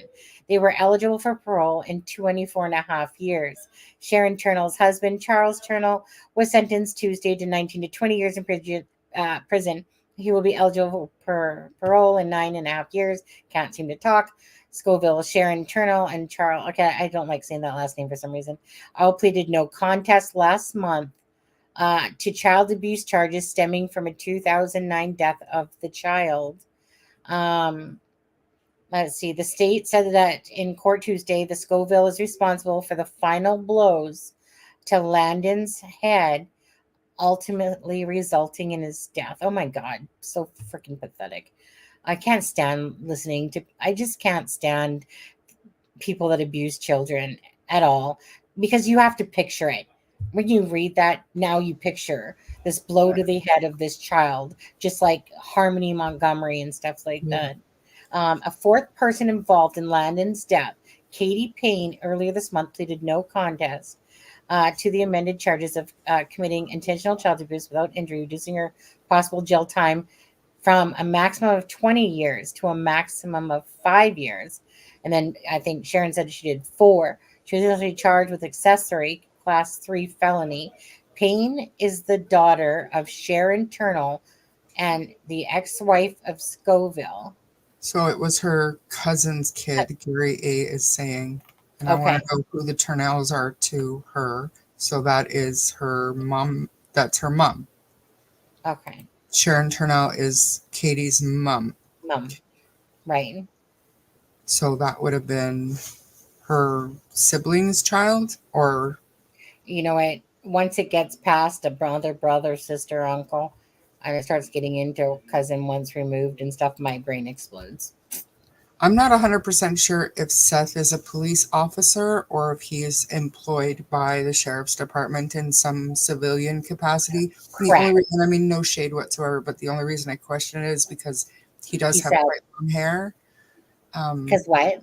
He has quite long hair, and I don't think that I've ever seen a police officer with very long hair. Well, I mean, Seth has talked about his job about having 6 cameras watching him. I Yeah, don't know you if can it's be a correctional. civilian. Oh, he's a corrections officer? Right. Okay. See there. See, Gigi, we got it. Correction officer. Yeah. And Lisa, thank you. Yeah. I no longer think, well, let me put it this way. The more that time goes on, so I've been really trying to be really unbiased towards it. And I'm still not going to sit there and be judge, jury, and executioner to Katie or Chris, but I'm going to call out their bullshit and I'm going to call out their lies. And if there's inconsistencies in anybody's stories, I'm going to call it out. And again, like Seth is doing what you would expect a parent to do.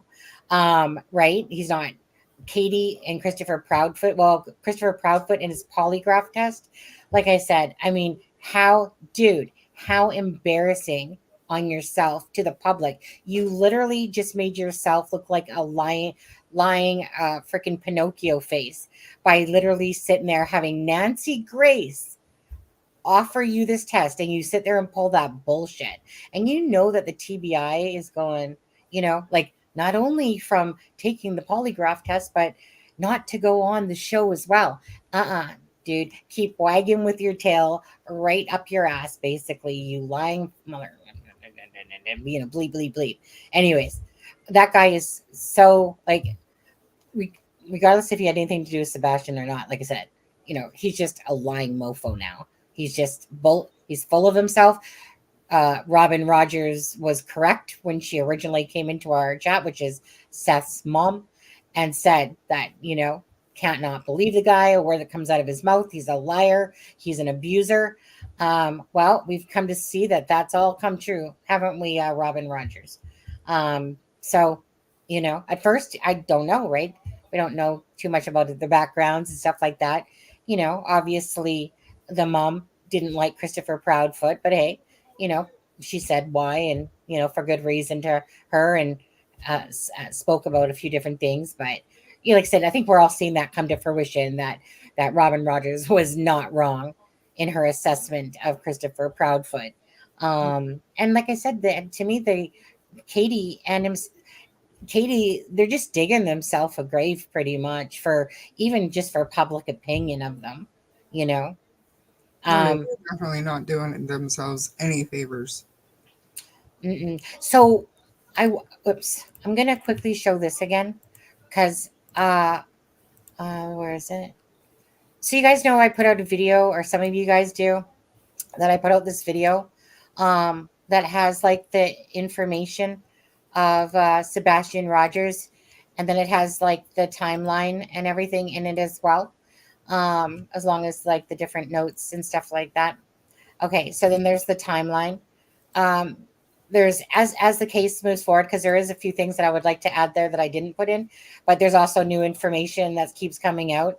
So I'm gonna continuously add to this updated, like this basically this timeline and updated version of the different things with the Sebastian Rogers case.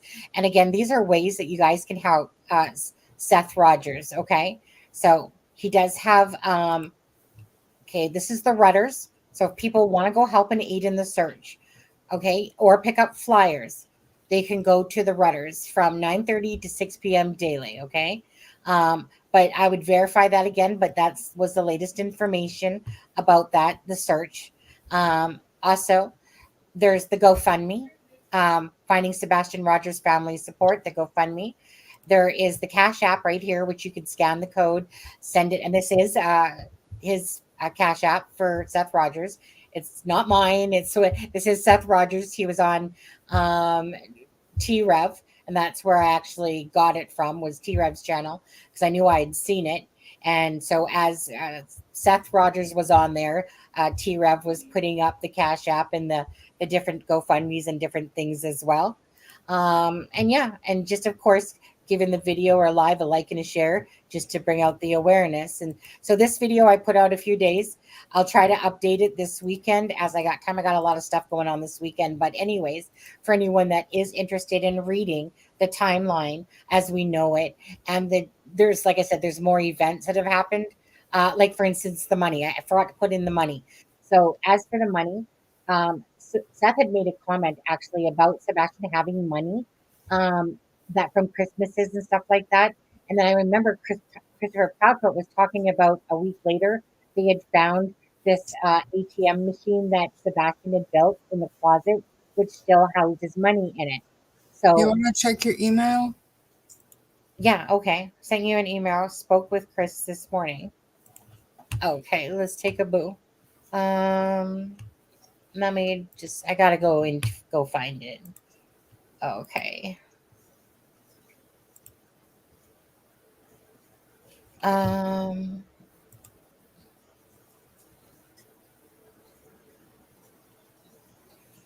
Stefa, are you saying that correctional officers are deputies for the sheriff's department? I don't understand your comment, and I would like to know if he, and not that it matters, but I'm just, I'm curious if he's an actual deputy law enforcement officer or is he a correctional officer?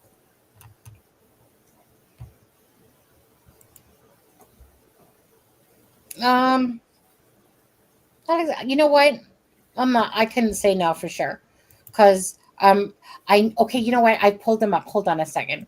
He is a deputy. He's a deputy. I remember that. When you pull up Seth Rogers' name, Seth Rogers, Davidson County. Davidson County. One sec, guys. Okay, he is deputy with the Davidson County Sheriff's Office. Yeah. If you guys, and that will take you to like they have it on his LinkedIn as well. Davidson County Sheriff's Office. Seth Rogers. Does it say on this one? It says as a law enforcement officer and a part-time security officer, and that was 8 months ago. So, as a law enforcement officer and a part-time security officer. So maybe he does the two things. I guess that was 8 months ago. So maybe that's why people are kind of saying both. I don't know. But I mean, okay, so I get it. Canada is different, but I know here when you go through criminal justice or whatever, they, like correctional officers here, they need that same college education.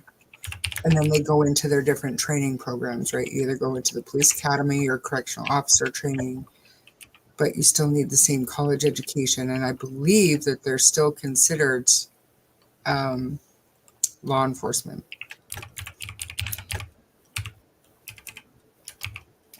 But that's Canada, so. You know, I wasn't listening to you for a second. That would be normal because I was too busy wondering if Green Eyed P want me to show that on email. And so what? Oh, she's saying yes. Okay. So sorry, you said something that you're not sure in Canada if it's different because you said something yeah, about. well, I know in Canada that correctional officers are considered a branch of law enforcement. They're still law enforcement. They're not police officers. They're not. We don't have deputies here. We have sheriffs. Right. He's been to the police academy because one of the men he graduated with was on his searches. Yeah. And there's a reason why, like one of his very first interviews, he had said that they're not giving him a lot of information because he's so closely connected, but he was doing his own searching. He just had to let them know where he was searching. They knew he wasn't going to not search, but yeah, because he was so closely connected, he couldn't be involved in the investigation. So I assumed that he was an officer, but like I said, when I saw his hair, I know that's not something that would fly here in Canada, you know, unless you have a religious reason for. Right. I was going to say, yeah. I know. I I was kind of shocked. I'm not going to lie, because I'd always seen the front of him. In the wind. Yeah. All of a sudden I see this freaking hair blowing, and I'm like, look at that freaking pony thing going on. So I actually was kind of caught off guard because from the front, that's all I seen, and also I'm like, There's this hair coming back up there. But anyways, so green-eyed Pete pie. Green-eyed, what was it? Green-eyed pie? I'm always so afraid. Green-eyed PI. That's it. Green-eyed PI. Not pie. Okay, so she sent me this email right now, and right, Christopher Proudfoot, Katie Proudfoot, if you're lurking, have a good one. I'm so sorry that you guys keep looking like shit to the public. Your fault. Seth, great on you. Good work and looking for your son, doing what a parent should actually be doing. Christopher Proudfoot. So in this email, Green Eyed PI says, "Hey Chris, sorry for all this mess. Please take a polygraph voluntarily. Did put this to rest. Katie took one, so you should too. So what if they ask hard questions? Just tell the truth. You got this. Shut these people up." He says, "Thank you for your concern. Yes, I have scheduled one." Now hold on. This was 7th. Okay, that's when it was sent to me. What time was this today? Green Eyed? 6:49 a.m. Yeah, was that this morning AM that you're sending from? And awesome. I'm so excited to get this fresh up. Okay, so thank you for your concern. Yes, I have one scheduled. But wait, are you sure? Are you sure, Chris? Because I'm pretty sure that TBI has you nailed to the ground because they don't want you to take a polygraph test at no expense. They're trying to save you, Christopher Proudfoot. And they're trying to save you from bullshit.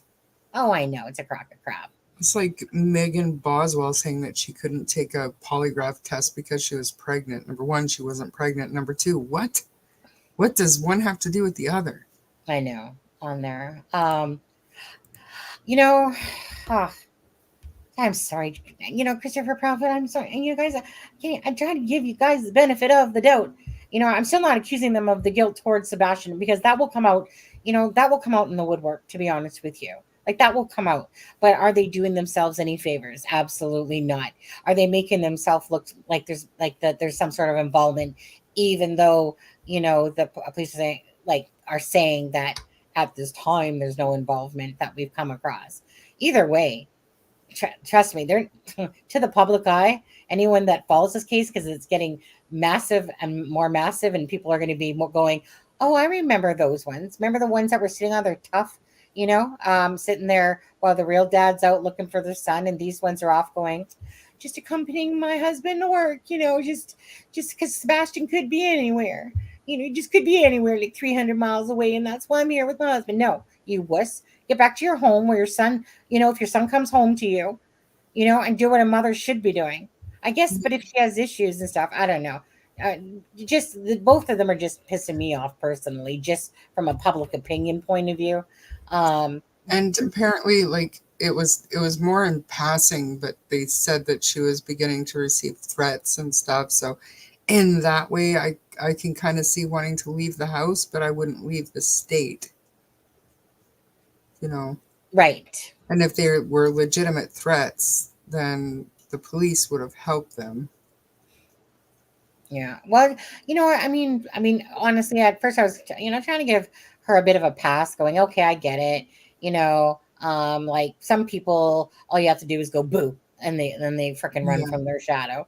And, and other people, like I said myself, I don't really run from my shadow. In fact, I'll kick my own shadow. No, but so it's just, so I was trying to give her a bit of a pass, like, okay, well, obviously it's not so much about, well, my son could be anywhere. It's more of she probably didn't want to be left alone as he needed to get back to work, because in all essence, he's not the father. He's not going to have that same attachment.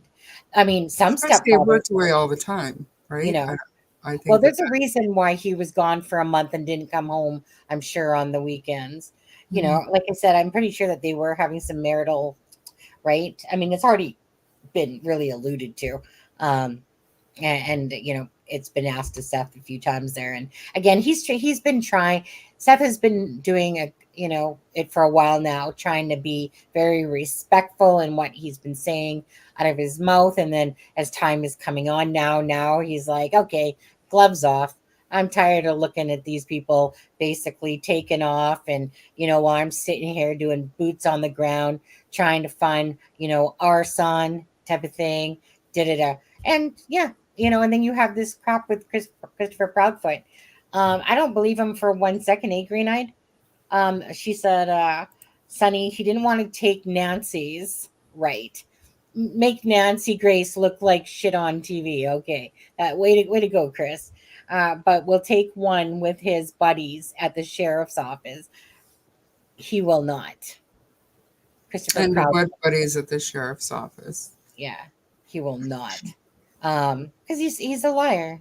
I mean, when you want to sit there and put Nancy Grace on blast in a sense and say that you're, like, hey, anytime, anywhere, and then she, like I said, jumps through hoops to make that happen, and then he basically, like, you might as well just double slap her in the face, and and you totally just made yourself look like an absolute fool. Yeah, Nancy Grace is not. She's not the one. You know what I mean? Like, she is the one that you want to piss off. She's not the one. No. And Nancy Grace talking to so many, like, no offense, but so many, like, low realm YouTube channels and stuff, and then you decide to make Nancy Grace look like that. I mean, not smart. No. She will rip him a new one in the coming days. Mark my words. Write that down, people. Nancy Grace is like, can I just put that on replay? What did you say, Chris? Well, let me just hit replay. Okay, can you guys play number 24 for us again? Yeah, Christopher, is that you lying again? No, I mean, I love females that are very strong like that myself. You know what I mean? That is like, they go in for the hard questions, in a sense. And I know that, Nancy Grace is a person that you can, like her or not and stuff like that. But you know what? To me, she goes for the jugular pretty much. And she tries to back it off. Like, it's like she goes in for the jugular, and then and then she'll kind of bring it back and say, the reason why I'm asking this is because, we're just trying to get to the bare bones of the timeline, what happened and da. So she always kind of goes in and then pulls it back, goes in again, pulls it back. But it's like, sometimes she can get a bit much with the way she cuts off people. Yes, especially the some of the experts that she has on, and she kind of cuts them off and talks over them. That gets annoying to me. There was one time, Charmaine, recently, I literally had to go back because I was like, Nancy, did you forget about that lady in the middle that was on your like channel, or like your whatever interviewing thing there? Because there was like 6 of them, and I actually had to go back and watch it because that's how brief that lady was on. I was like, wait, did I miss her? Anyways, let's see. Anne Vroom says, what really burns me is to think how Proudfoot must have lied about Boy's credibility. Oh yeah, to the CPS, which is why he got away. I'm gonna yawn. I get tired. What's up? Sorry. I'm so sorry. It's not you, Anne.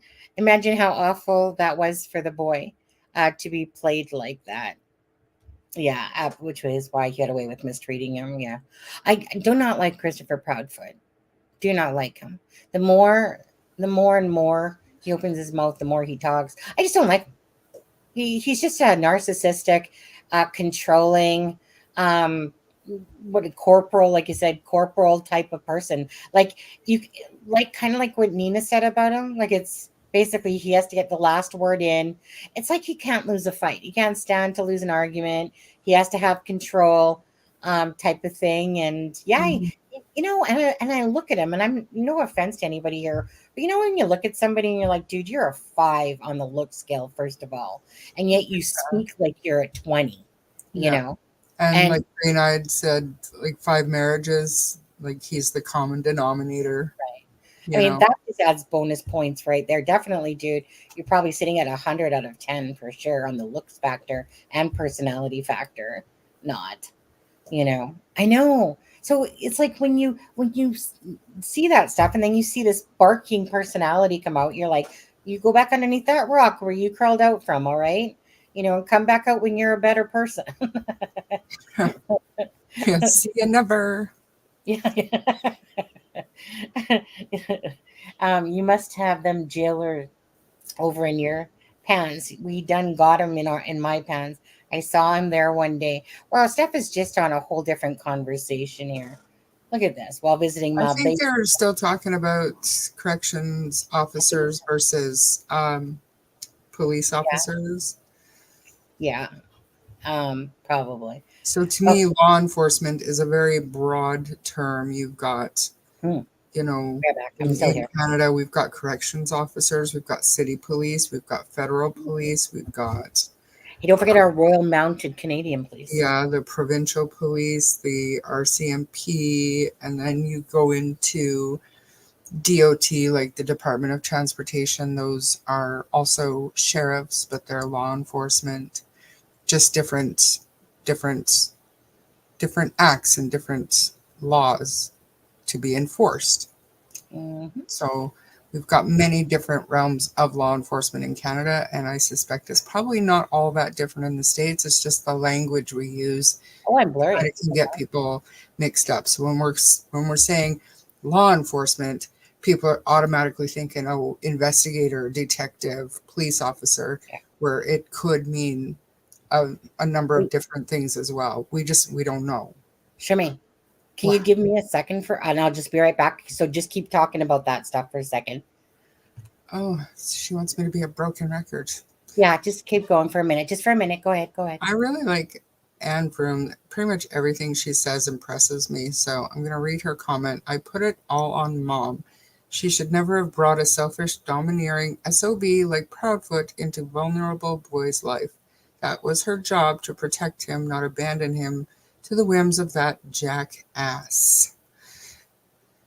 I agree, but if you're, I don't know, if her history is accurate, right, and she's that, and I hate talking like this, but if she is that subhuman, and she's got a guy who's got a job, who can get a house, who can be a provider, those are very attractive traits, no matter how the man is treating her or her son.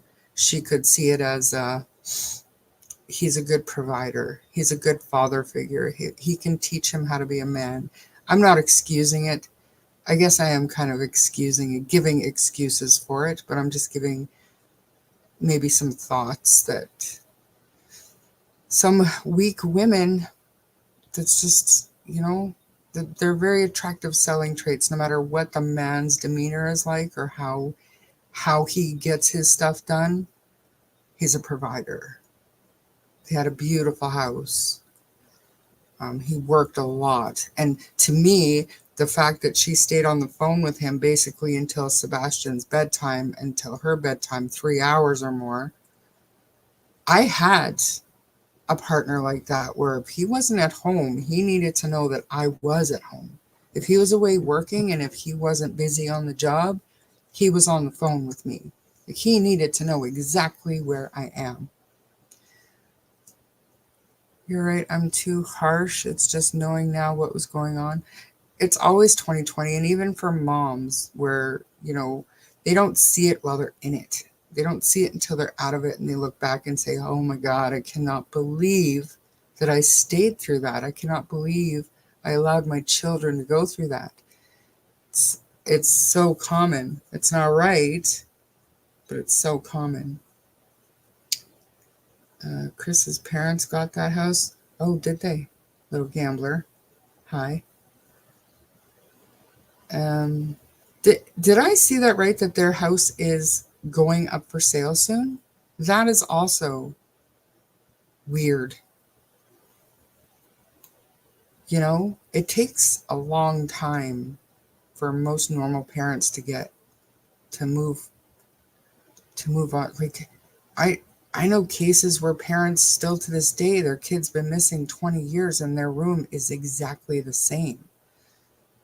But there are some other Is that on the listing? Charmaine, is it on the listing? It's on a coming soon flyer. Oh. A new listing coming soon. But Little Gambler said, no, I don't know if they're talking to me. I mean, there's no way that they're going to sell this, because if they did, how big of shit parents, and stepdad would they look like selling a house? If Yeah. Sebastian's needs to come home, so that would seem. But according to Little Buddy here, that was his parents' house, the Proudfoot's parents' gambler, or Oh, like, I don't know. But I mean, it not ain't this his home, beautiful right? house. I don't know. I don't know. People behind Sebastian's house have their place up for sale, and they're probably going because, like, I wouldn't doubt it. Obviously, if they're leaving because of the whole situation, to be honest. Yeah. Um, Being a victim of coercive control was not your fault. No, it's not. And I can't say most because I don't know, but there's a lot of mothers out there who just have that kind of a relationship and they don't see the damage that it's doing because this is their life. This is kind of what they're adapted to now. And we don't realize it, but we're literally just surviving. Right. And then once we get out of it and we look back, it's like a head slap moment. Like, I cannot believe that we did that for that long. yeah, on there. Read about a Sorry. famous case from 1960 when wife mother just disappeared from home one day. Husband lived in that house till the day he died, decades later, in case she returned per his daughter. Absolutely. And that's my whole point. It's strange if that's true. Like I said, it was just a flyer on, oh boy. Yeah, I mean, It was definitely on Facebook, on one of the Facebook pages, Find Sebastian pages. yeah. Well, I was going to say, at the end of the day, like I said, I like the facts, always first and foremost. Anything that's, say, not out of the horse's mouth or from, like, I mean, even the news media gets it wrong and they put, like, oh, and by the way, because this is really bothering me very much, learn how to spell Sebastian. Some of the people out there, it's Sebastian. There's nothing worse when I keep seeing people spell Sebastian Sab, and it's not. It's like, like, how many times do we have to see his name? It's Sebastian. But it just, to me, when somebody's like missing and stuff like that, and I keep seeing so many people spell it Sab, so I'm just gonna sit there and promote it's Seb. So if you are spelling it wrong, please try to spell his name correctly. I mean, we all make mistakes like that. Don't get me wrong, but it's an abundance. Like how people are just spelled, like it could be on court TV, Sebastian spelled the right way, and then all of a sudden underneath, people are all Sab, and I'm like, okay, when somebody literally spells his name and then they spell it Sebation. And then they put hearts and then somebody's holding it up there like for the comment. And it just drives me crazy. I'm like, they can't even spell his name properly. They couldn't even spell his name properly, but I have to keep looking at it because that YouTuber is leaving it up there. And I'm just like, but anyways, it just, I don't know why, but for this one, people keep spelling it with SA, a lot of people. I don't know. That's the regular spelling of Sebastian. Like, I've caught myself a couple of times. I've had to go back and change it because I do know it's SCB.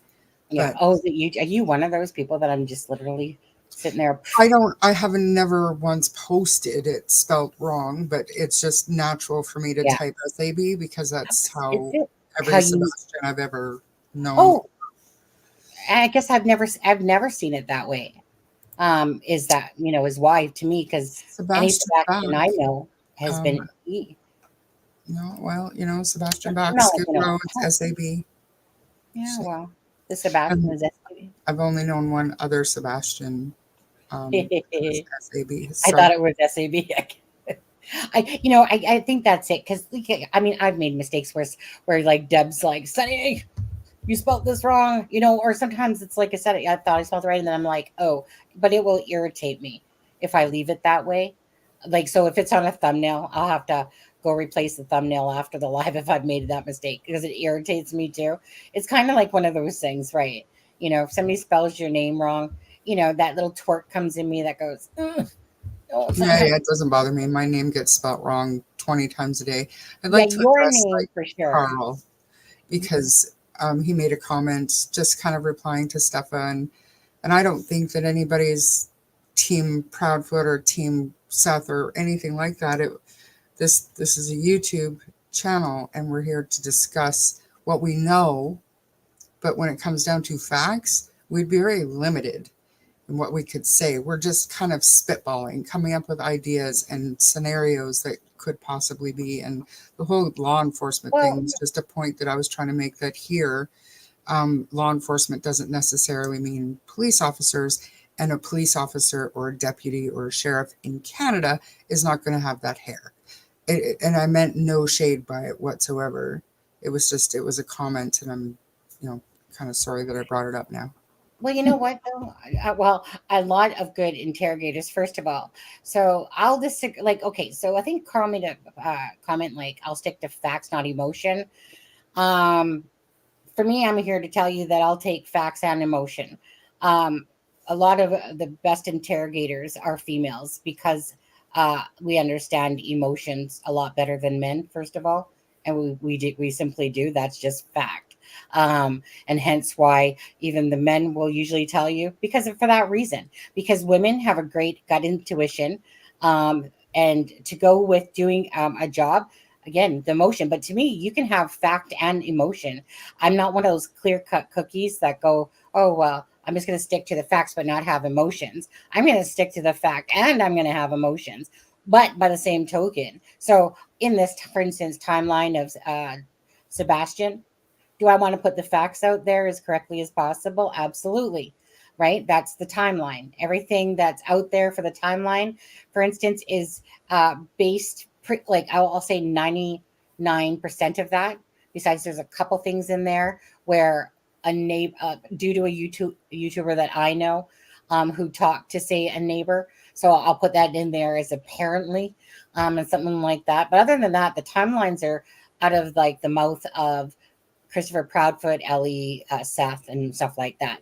So again, those are from the horse's mouth of people that are involved in the case. That's the best we can do, right? It's not like Ellie's going to sit on my lap and go, "Here, Merry Christmas. Let me just give you all the info and stuff like that." But anyways, but at the end of the day, like I said, to me, I think a well-balanced person, like I said, knows how to look at facts, but also understands emotion. And yeah, I mean, I don't know. I find that so black and white when someone says something like that. Nothing against you. Of course, Carl, if you want to feel that way, you have every right to. I just, It's not a matter of being on a team, but it's pointing out the fact that this man cannot tell the truth. It seems to save his stepson. You know what I'm saying? Like he doesn't care who he's lying to. It's almost like he doesn't think anybody's going to follow up or remember the stuff he said yesterday. But again, it's about Sebastian. Why is he lying? Why is he lying?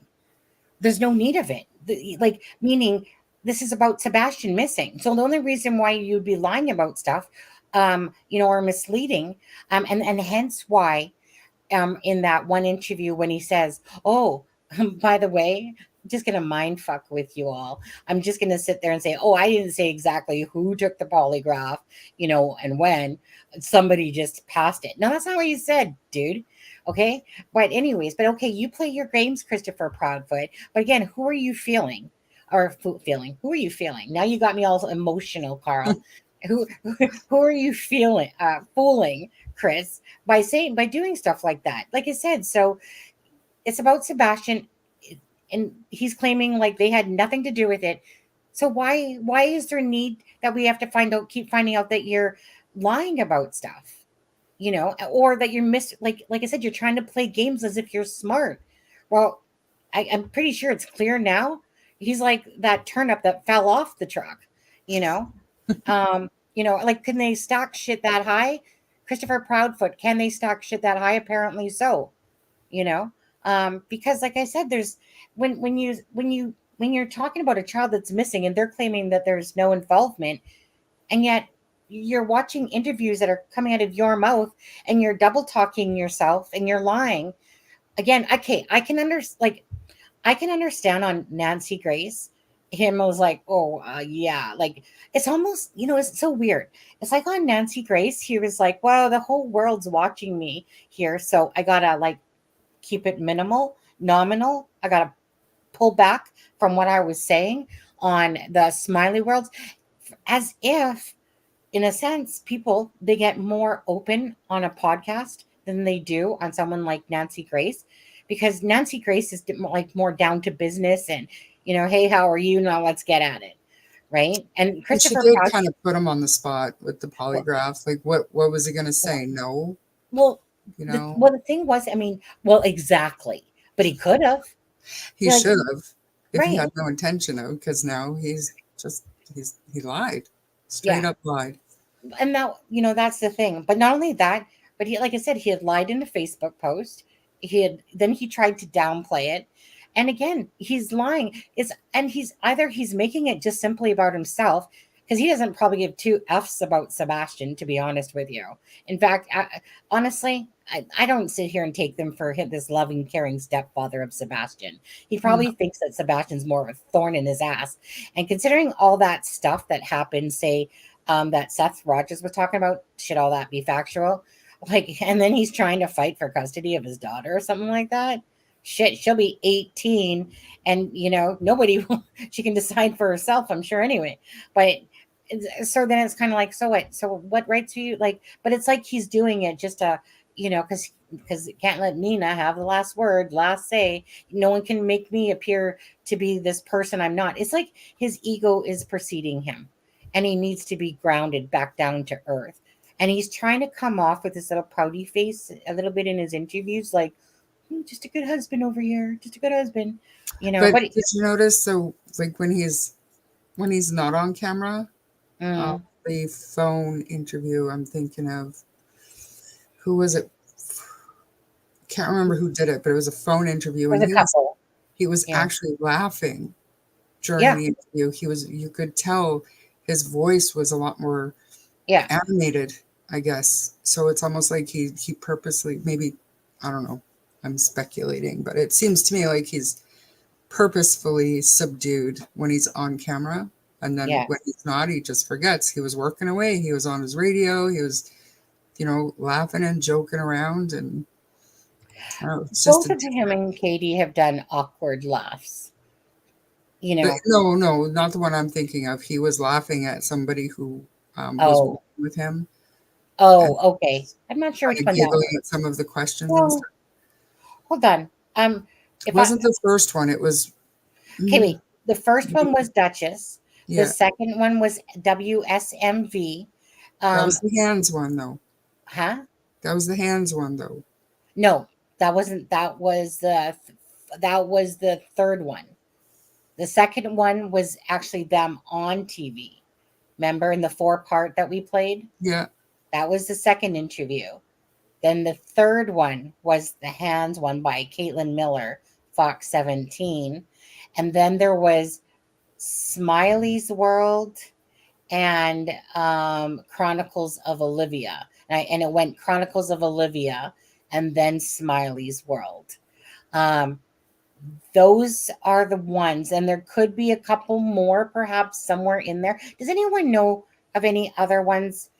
Because I was pretty sure I had them all, but sometimes maybe one sneaks and gets by me that maybe I miss. But I think it was Smiley's World. This is the one where he was at Smiley's work World. and he had Yes, his radio. that's Smiley's World. If you go back and listen to that, he's a lot more upbeat.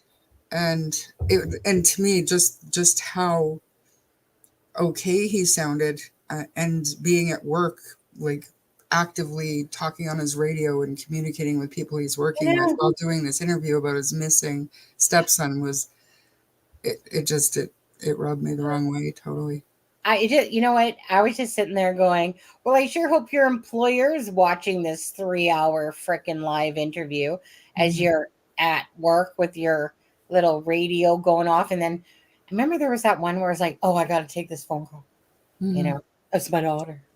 And people were saying, like he's a crane operator, and it took him however long to leave when he first found out Sebastian was missing. And I had said that when you're a crane operator, yes, Carl, if you've got like a load or something attached to your crane, you can't just get up and leave. Like you literally can't do that. Right. So exactly. It's going to take him time to get somebody else there to take over for him or to put the load down, whatever was going on. But You talk Now about the day that he we were left. like 2-3 weeks into this kid missing, and he's Yeah. back at work, Yeah. but making time to do this YouTube interview, Yeah. actively working like on his radio, having to communicate to his coworkers and stuff over the radio. And But yeah, now that you say that, right. it's And just, he it was said, just bizarre to me when no, my son, anybody was missing. I don't think that I would be able to go back to work. I would need to try to help find him. And hold then, on. Mom, why are you leaving to go back to a job that he supposedly doesn't have anymore? Why did you leave the state? What is going on? I can't get past that. Sure. But Shamina, I need to point something out because it just dawned on me. Because tell me if this makes sense. So when Chris was on Smiley's World, he said he almost lost his job, but that things were fine now. And now that you say that, and we constantly heard this working thing on there, right? On that Smiley's one. So I'm just going through my head right now that, okay, so we hear this working, like, like little buzzing of the radio and whatever. And then I'm thinking to myself, wait, hold on. But when he's on Nancy Grace, he says that he's not working, or he was working at St. Jude's. And then he says He that wasn't working, but that's why they left the house, so she could accompany him to work. So I'm saying, what is it? Right. And why didn't Nancy pick up on that? Yeah. Well, yeah. Well, first of all, correct on that one, because I was wondering the same thing, why she didn't pick up on that. Like, I was amazed she didn't kind of call him out for going, well, hold on. You literally just said at the start of this segment, but I'm thinking about Smiley's World, which was before Nancy Grace. Well before Nancy. Yeah. And I'm thinking, hold on a second. Why are we hearing this radio and that you saying that you almost lost your job? So I'm going to have to go back and look at the date of that. Cause that was like on the 18th or something like that. I think it was, I'd have to go back and look, but anyway, so then I'm thinking, hold on a second. Yeah. Like, why are we hearing this radio sound? Because you've already said, well, you're almost lost your job. Then you're saying everything's fine now. So that's what he said on like Smiley's one, like, but like everything's good now. He believes everything's good now. And then all of a sudden it's like on Nancy, he's like, well, I was, and I was like thinking to myself when he first said that at the beginning of Nancy, I'm like, well, hold on. Like, what do you mean was? You literally said on Smiley's World that everything was fine. You almost lost your job. And then all of a sudden he says like, well, yeah, like that's in the works. And then literally in that same segment with Nancy, he's like, well, why are you there? Well, because I'm here for work, for work. And, of course, that's when, of course, Katie is like, well, I thought I'd accompany my husband to work because Sebastian just could be anywhere, and I'm just like, Katie, you guys are just full of shit. Like, seriously.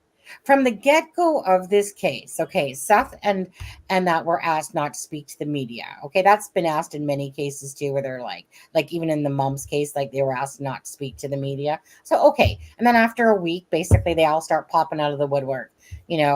Chris and whatever and Seth and stuff like that. They start popping out of the woodwork with talking about Sebastian and stuff like that. And but the thing with the Proudfoots is that they couldn't keep one consistent interview.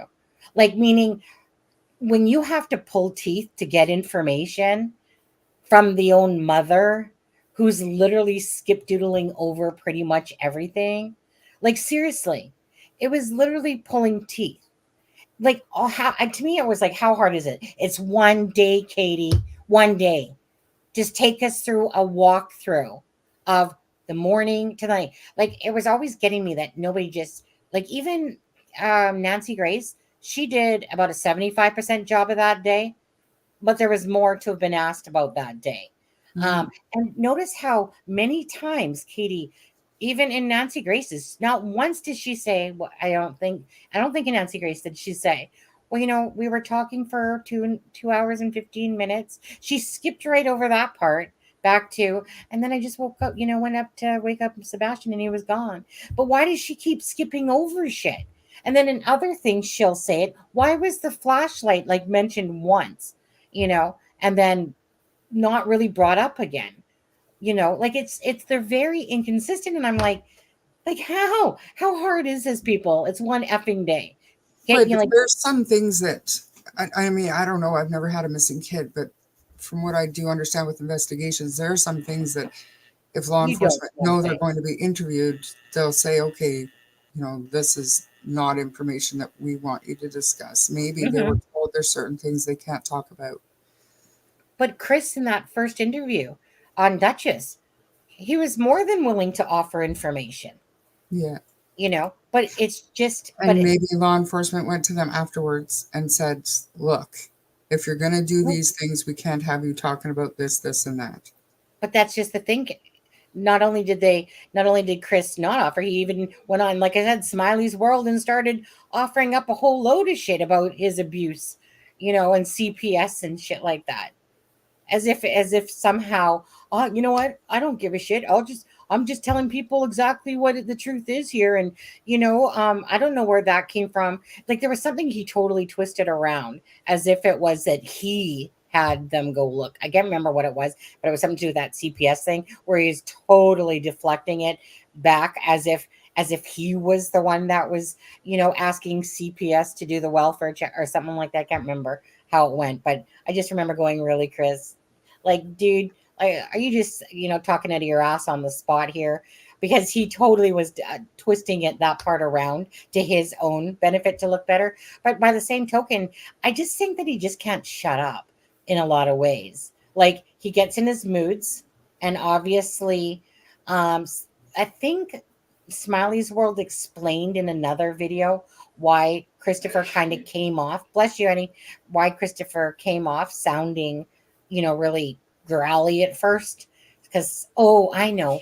She was on another YouTube channel, and oh, I know what it was. And they were, bless you, honey. And they were talking with Katie or something like that. And then Christopher Proudfoot wanted, he's it's like he wanted to intervene on what she was being asked or something like that. I think it's like they were talking about her, or she was on it, and then he wanted to be part of it. So he told Smiley's World to go onto her channel and start up a live so that he could come on. That's right. Because, the flashlight is so small, no way thought it would light. Sonny, that flashlight is so small. No way he thought it would light up the night. A keyhole, yes, but not the dark woods. Oh, absolutely. Like it's like a little clicker, right? Let me just check your eyes. Those same ones that you put on the cat like a laser, on there. But anyways, so like I said, so Christopher Proudfoot is really, like actually added to the thing. It's Katie who actually just hurdles over the day. The only time that she talked about it the most was on Chronicles of Olivia, when she gave more details finally. But I would have been there. Okay, so what time did you get up, Katie, and make breakfast on Saturday? So Sebastian was bragging, called his parents about what, whose niece was it, Katie? Was it your side of the family? Was it Christopher Proudfoot's? Blah, blah, blah, blah, blah. I would want that whole day laid out for me, like I knew every point of time. What time did Sebastian take that garbage out, Katie? Just everything. Up until the point that, I heard a thud at 10.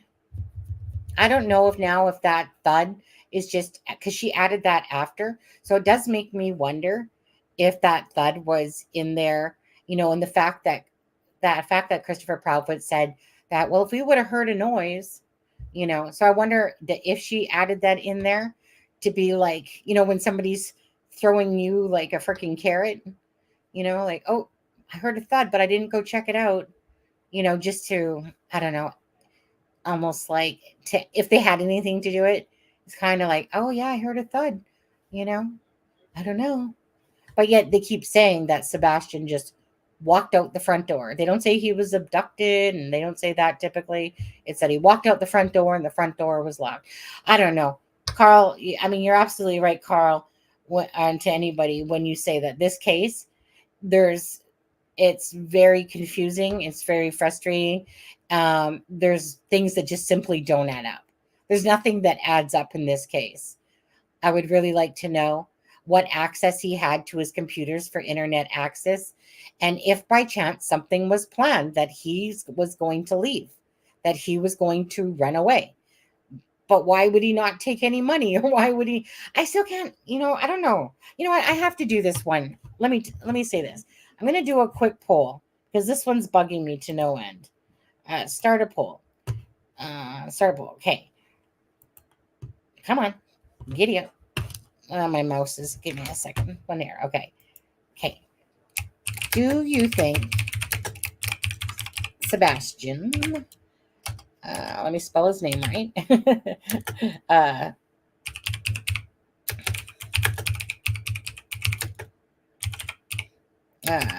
Footwear. Okay. So my yes, no. Hold on. Add options.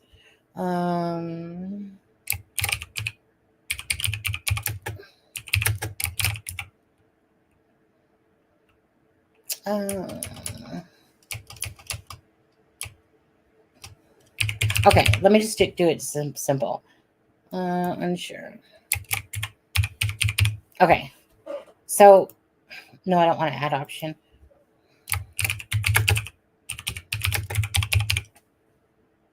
Whatever, start poll. Okay, so the question is, do you believe that Sebastian Rogers left home without any, what did I say, footwear?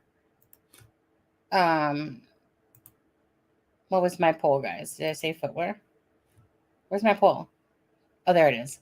Yes, without any footwear. Okay, when I say footwear, I'm talking about shoes, sandals, slippers. I'm talking about any form of footwear.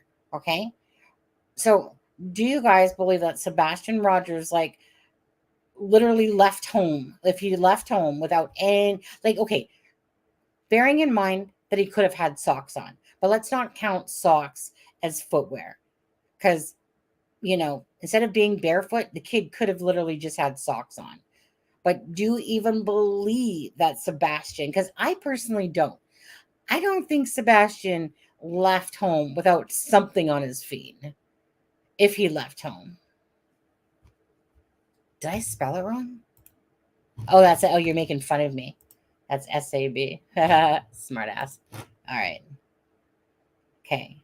And because, right, like I said, leaving home, no phone. He had, if his mom's sleeping, right, didn't go on the phone. He didn't go in the living room to get the phone. Didn't take any of his money from his closet, right? Didn't bother to put on any shoes. Didn't bother to grab a jacket or anything. Does that make sense, right? When you look at the whole of it, does that make sense that someone is going to run away? Even, like, I know that we always have to look at the fact that he's 15 and then has, mindset that's younger, but come on now. Yeah, typically you're going to put on some shoes. You're going to probably grab your phone considering you're attached to it and like YouTube videos, maybe perhaps call your father, something. Okay. So for all of that to not happen leaves this big ass question mark, right? Hence why people believe that the Proudfoots, do have something to do with it. Because what child would do all this? Even if the child was, okay, so barring the fact that some pedo didn't pull him out of his window, and that the mulch was not disturbed, and some pedo just was like, rap, you know what, Sebastian, you look yummy tonight. Let me just come on out here, right? Okay, that likelihood of that did not happen. Now, someone wanting to meet Sebastian, maybe to help him run away, and I'm going to think it would be an adult and not a kid in a sense that would do that. Okay, so we still have the option that somehow he missed any camera because it was dark at night, no lights on the road, and that he's basically dead somewhere, and that they over-searched him. Okay, still possible, but considering they're doing this secondary search, maybe we'll see what becomes of that. So that is still an option that could have happened, because we all know that no matter how great you are, no matter what, all that can possibly happen. So we have that's still possible. We have scent dogs that don't lead anywhere. They did not happen at the construction site. That was what Seth was told at first, but that was not correct information. So there was no dog scenties found of Sebastian's at the construction site. So basically, the Proudfoots are saying that it had to be the front door that he left from. So that means that the camera that's across the way in the darkness didn't even see no movement or anything, at nighttime, or no other camera caught him, including the Mr. Corner guy. So, right, like I said, but so no search dogs, that he must have left out the front door and yet opened up the keypad to lock the door. Didn't bother to take his shoes that are right there at the front door, considering he has 3 pairs, old tennis sneakers, new ones, and then his boots or something like that. So, to me, if you're gonna, first of all, sneak out, you're gonna go out that freaking bedroom ass window. You ain't gonna sit there and make this noise, beep beep beep beep, on your little keypad. That doesn't make sense to me. You got a window right there. All Sebastian has to do is literally open it up and, but he could have went out the front, because they're saying that he didn't go out the side because there's a camera, right? And then there's the garage lights. So that camera that's facing them would have been seen, that there's a camera at the back that would have seen him. So it couldn't have been there. Plus that door is squeaky because it's a screen door. So because the mom's bedroom is right there, their bedroom is literally that door that's off to the screen, that secondary door that comes out to the back, right? Right. And yeah, and all the stuff, right? They don't got no monitors. They have an autistic kid, but they don't got any monitors, no cameras, no nothing, no floodlights that they turn on. All they have is the 2 lights and the freaking patio lantern things and the solar garden system thing, with the 2 lights over the garage that are always on. And so, again, he would have been seen on camera there. So out the front door, there's nothing. There's legit nothing. Nobody spotted him. Nobody's seen him, So the dog scent doesn't go anywhere.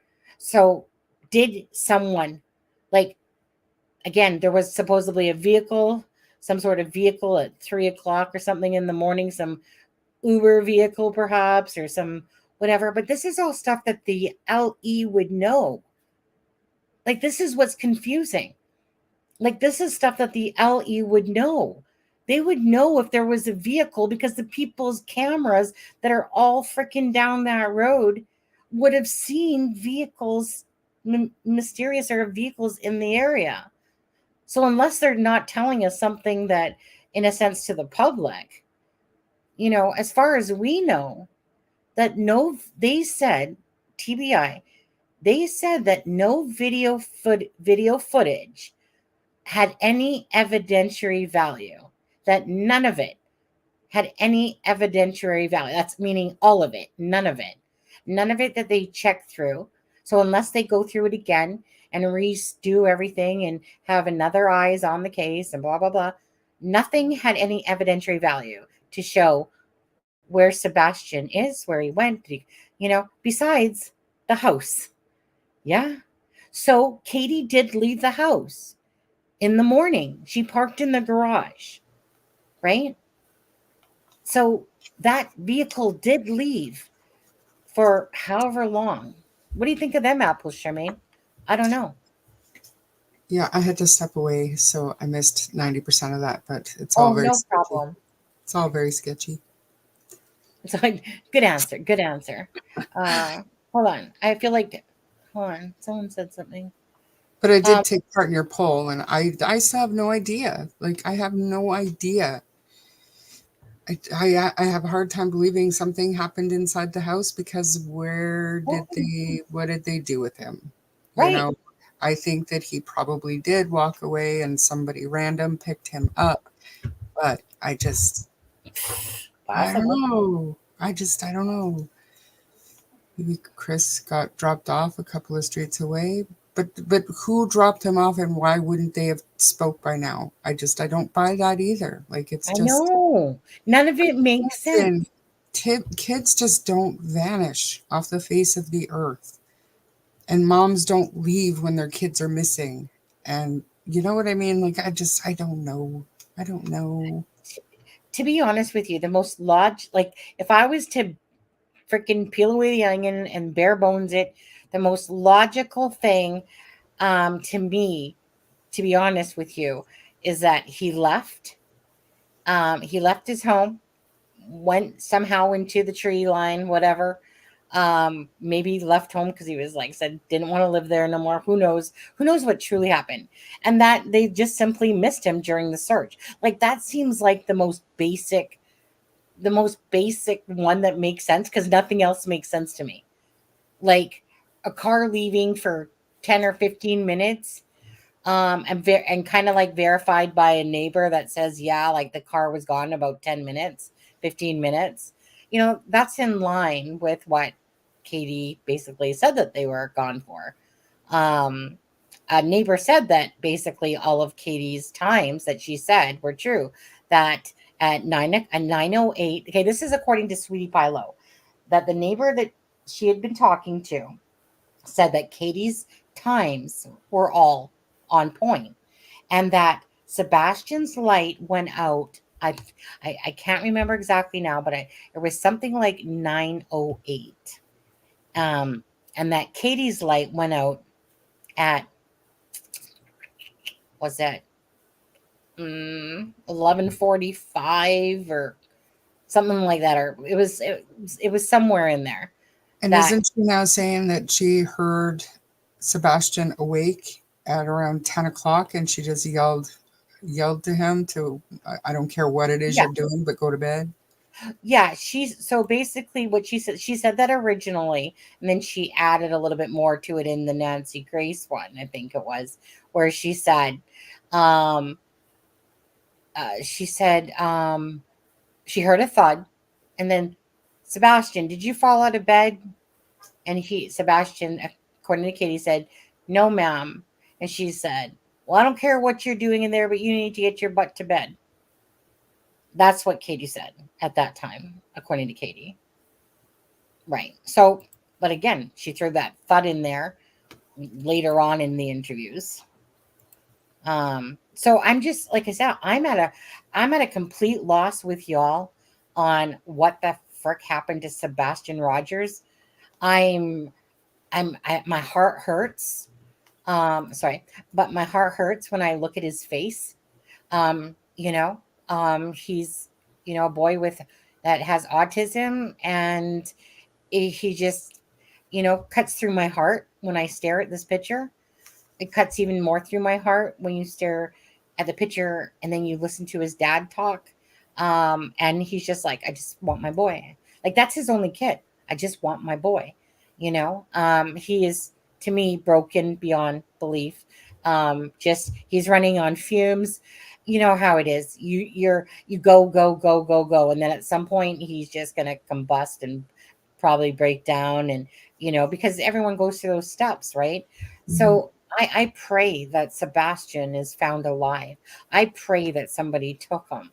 Ooh, when Nancy Grace said that, like on the interview yesterday, I was like, ooh, Nancy, when she was talking to, like, even though Seth was there, but when she was talking to the interviewer, and she's like, well, I think she said something like, well, for all we know, someone could have him, and forcing him to have, I think she was like basically saying, like, sexual acts type of thing. And I'm like, Nancy, Seth is right there. Maybe not say it when Seth's not right there, because now Seth has to. That's not like Seth didn't think it or hasn't thought about things, but I'm just kind of like going, ooh, okay, like, meaning, would I want to hear that if I'm on freaking the interview and have that, also that picture pop in my head that, hey, he's alive and somebody's torturing him. Hi, CJK. Working. I've been working and tired. So, and going way back now, how old was Sebastian when he was abused? Did we find out how old he was during that court TV interview with Seth that we watched a little while ago? You know what? I have to replay that, to be honest with you. I It kind of went in my ear, and then I was going like, wait, what? And it's like I wanted to go back to it after just to see what was fully said and fully absorb what was said. 9 years old, Sherry? No, Gambler said 7, 9 years old. Let's just say 8. Let's just say 8, somewhere in there. There you go. CJK, she is being induced next week. She's been in and out of false labor ever since. Constantly, basically. But Yeah. she's doing really well. Thank you for asking. And hey, CJK, nice to see you. And Anne Broom says Katie added those two crucial details. Much later, right? She indeed was out of the house in her car before calling Ellie. Right? Like she didn't even say that either, right? Like she didn't offer that even up until I think it was it Nancy Grace when she offered that one up about the car. I don't remember. I can't remember. Because in my head I'm getting a little bit confused because I know that Sweetie Pie Low talked to me about it, about her leaving the home, and then we heard it.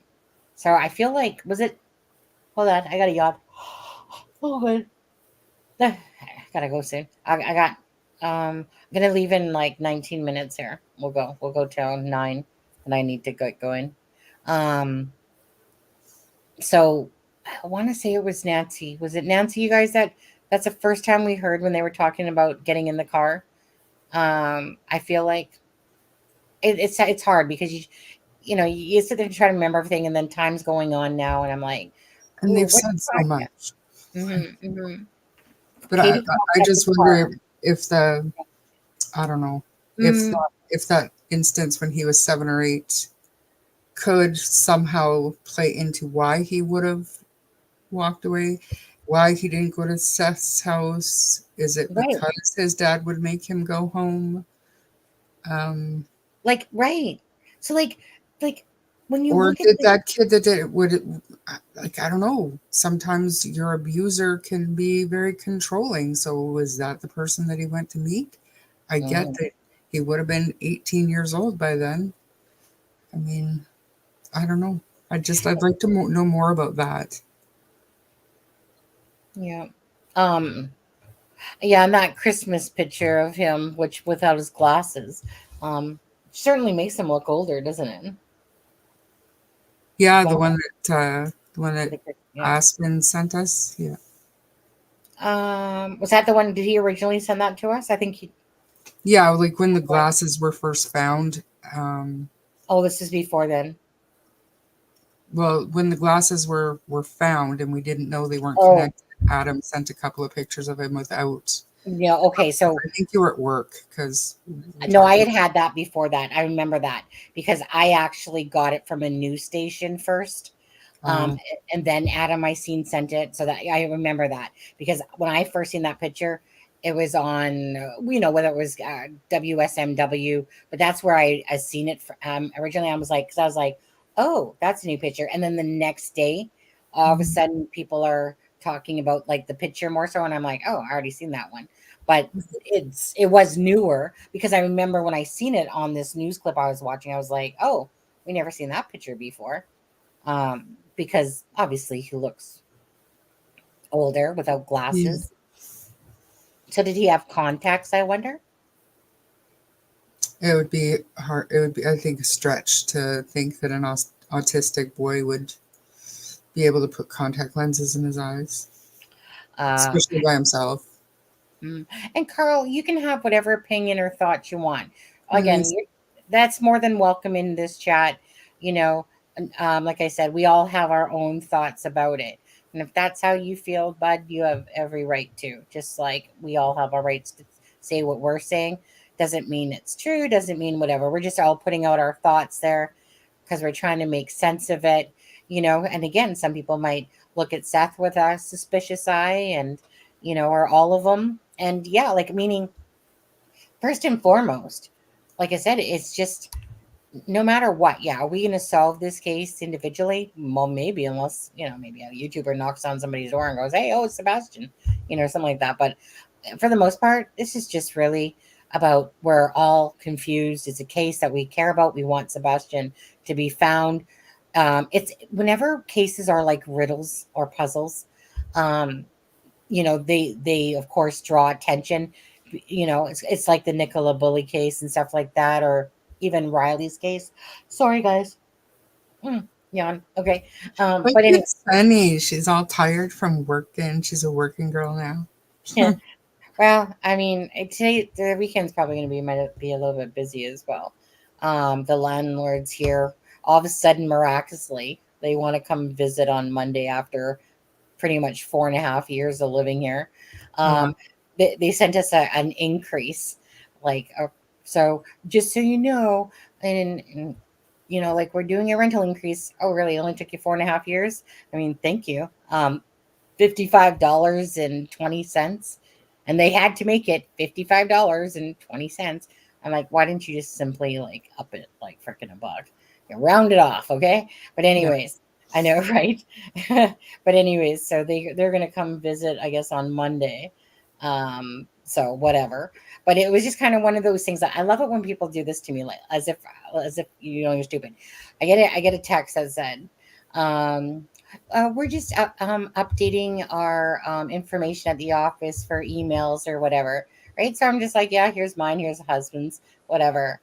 Next thing you know, in the email within like an hour, um, here's a rental increase, right? And I'm like, okay, so that will begin July 1st, right? Because obviously it's 3 months, like it says on the document, before you can start a rental increase, right? You have to give 3 months notice, first of all. And you can only up things like 2%, 3% max. It depends on what the law is. In Alberta, it sucks because you can up it whatever you want, but in the BC, you can only up it. Thank God. Thank God we have a cap, like 2%, right? So it's like last time when he said it to me about 4 times. We're paying more at the bank, and I'm just like blah blah blah. Same shit that they always say. But obviously, things have gone up, but they've never increased us, and we've never asked them for anything in the 4.5 years. My husband fixes whatever is the issue. We've never bugged them at all, and in fact, we're like perfect tenants, to be honest. But anyways, they're gonna come by on Monday. Ryan's dealing with his work permit stuff, and so he was. Oh, I'm not even going to get into that. All I know is that he has to submit a new work permit because the first one, uh, whatever, another $1,000 plus 155 for whatever form it is. So yeah, so another $1,000 out the window. So far it's been, whatever, $6,000 plus $1,000. Gotta love you, Canada immigration. Like fuck off, seriously.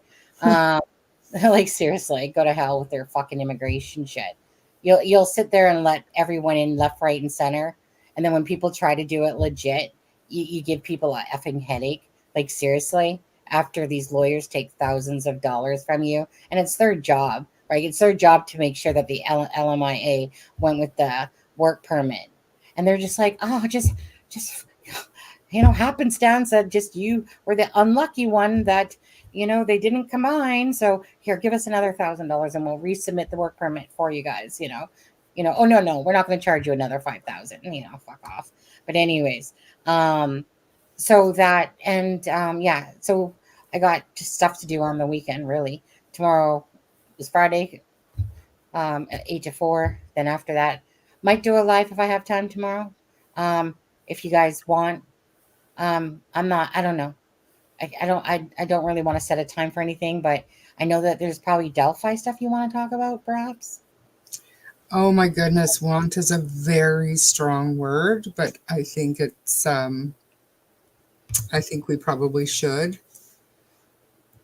talk about some of it that's coming out. Well, let me put it this way. I'll be doing just listening because I have no idea what's coming out and I don't have time. Like honestly, like when I'm on my breaks at work and stuff like that, 15 minutes, I ain't messaging anyone. I'm going to be calling my husband and I'm going to be vaping away outside. Ain't got time for no messaging, blah, blah, blah, or looking at stuff.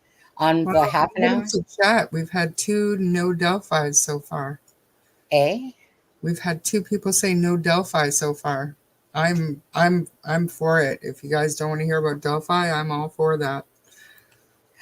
I'm just honestly, just get me to trial for me. I like meaning if I had time, but because with working and stuff now, honestly, it's like the paperwork stuff. Okay, great. I'm really over the paperwork stuff of it all. I know there's probably some juicy tidbits. Oh, probably one of the best things that happened is little F face Frank got his channel deleted. He made a new one by now, I'm sure. Didn't Um, you see the screenshot that I sent you? He's oh, dressed was like that a lady. which one? He's dressed like a woman. Yes, I seen that. Is that his new channel? It looks like it. I mean, I Yeah, didn't go look because I mean, yeah. there were quite a few of us that got pretty upset about what he pulled there What's it? Oh, last weekend. I think I can't remember how long ago it yeah. was, but he actually showed the crime scene photos on the leaked photos on a live stream. Right. That's what I heard. So you And know what? The guy's a douche. oh my gosh, I And was there just begging him not to show them, and I didn't watch the beginning of it, and I didn't know that he wasn't watching chat or anything. So, but then he popped them up, and he was zooming in, and it was just so disrespectful. And to find out he sent them to Becky before that, and basically told her, "I'm doing this on a live with your permission or not." It was he just has no boundaries, no ethics, nothing. nothing. He is a little putrid punk that lives in the freaking Netherlands that Mhm. really honestly is so disgusting. Like I can't even with that guy. I mean, he is just a piece of work. He is so far up his own a-hole. It's not even funny. Like that guy really thinks that he's the king of shit and that he knows all this. Honestly, he thinks he's a psychologist. He thinks he's some sort of PI investigator. He thinks, oh my goodness. Like honestly. Anyway, Um, reap what you and I sow. feel like he also Little like Frank. that whole art of deduction, Lacey. Art of deduction, yeah. That whole time he was digging into the Delphi knot and all that nonsense. He was he was investigating who all got the crime scene photos. It was Right. for no other reason than he wanted those pictures, and that's why he wanted to be the one to post them. And everybody Yeah. did everything that they could to keep them from being out on the internet, out to the masses. The leak was terrible, it never should have happened, and too many people saw them and have them, but it was contained in a sense. But once he put them on the live, and there Yeah. was over 300 people saw that live before it was finally taken down, Yeah. at least one person would have taken screenshots Well, that, so if they weren't available on the net, they well, certainly probably are now. or now. And you know what? And YouTube did what they're supposed to do, terminate his account. He broke the rules, even though people break the rules. It's like it's Joseph Morris. If anyone doesn't remember Joseph Morris, I'll be here to reinform you about Joseph Morris, who used a domestic violence tape to make it seem like it was from Brian Koberger case, and he manipulated the text, the document, the Daily Mail, and went into it and changed it. And then he acted like, oh my God, I mean, I believe that this was a real tape. And anyways, he was shamed so bad that he disappeared. And I haven't checked on him lately to see if his little freaking loser ass has popped out of the hole.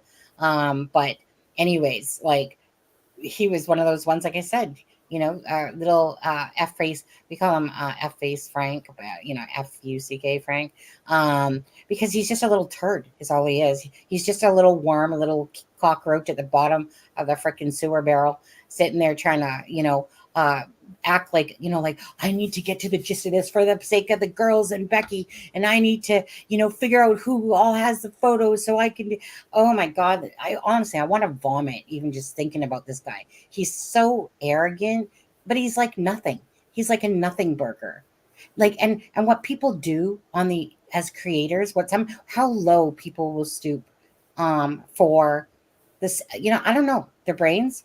Did someone like smack him across bounce his head off the freaking table as a boy or something like that? I don't know. All I know is that sometimes, like, what people do to cross the lines just to get a click and a view by, oh, here's a big circle where the dead body is that they accidentally showed of Madeline Soto, type of thing. Like, here's the big circle right here, and it's just what people will do for the sake of Children. selfishness. Selfishness is what it is. It's selfishness, and that's all it is. It's greed and ego and all that stuff. And I don't got time for those type of people in my life.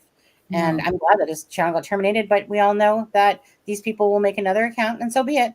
Keep making one. You're probably going to get knocked down again at some point again, because again, those people don't know how to overcome their egos and just, be respectful in reporting of, the cases, and to sit there and show, I mean, Zavgirl took a lot of slack for Gannon and putting that behind a paywall.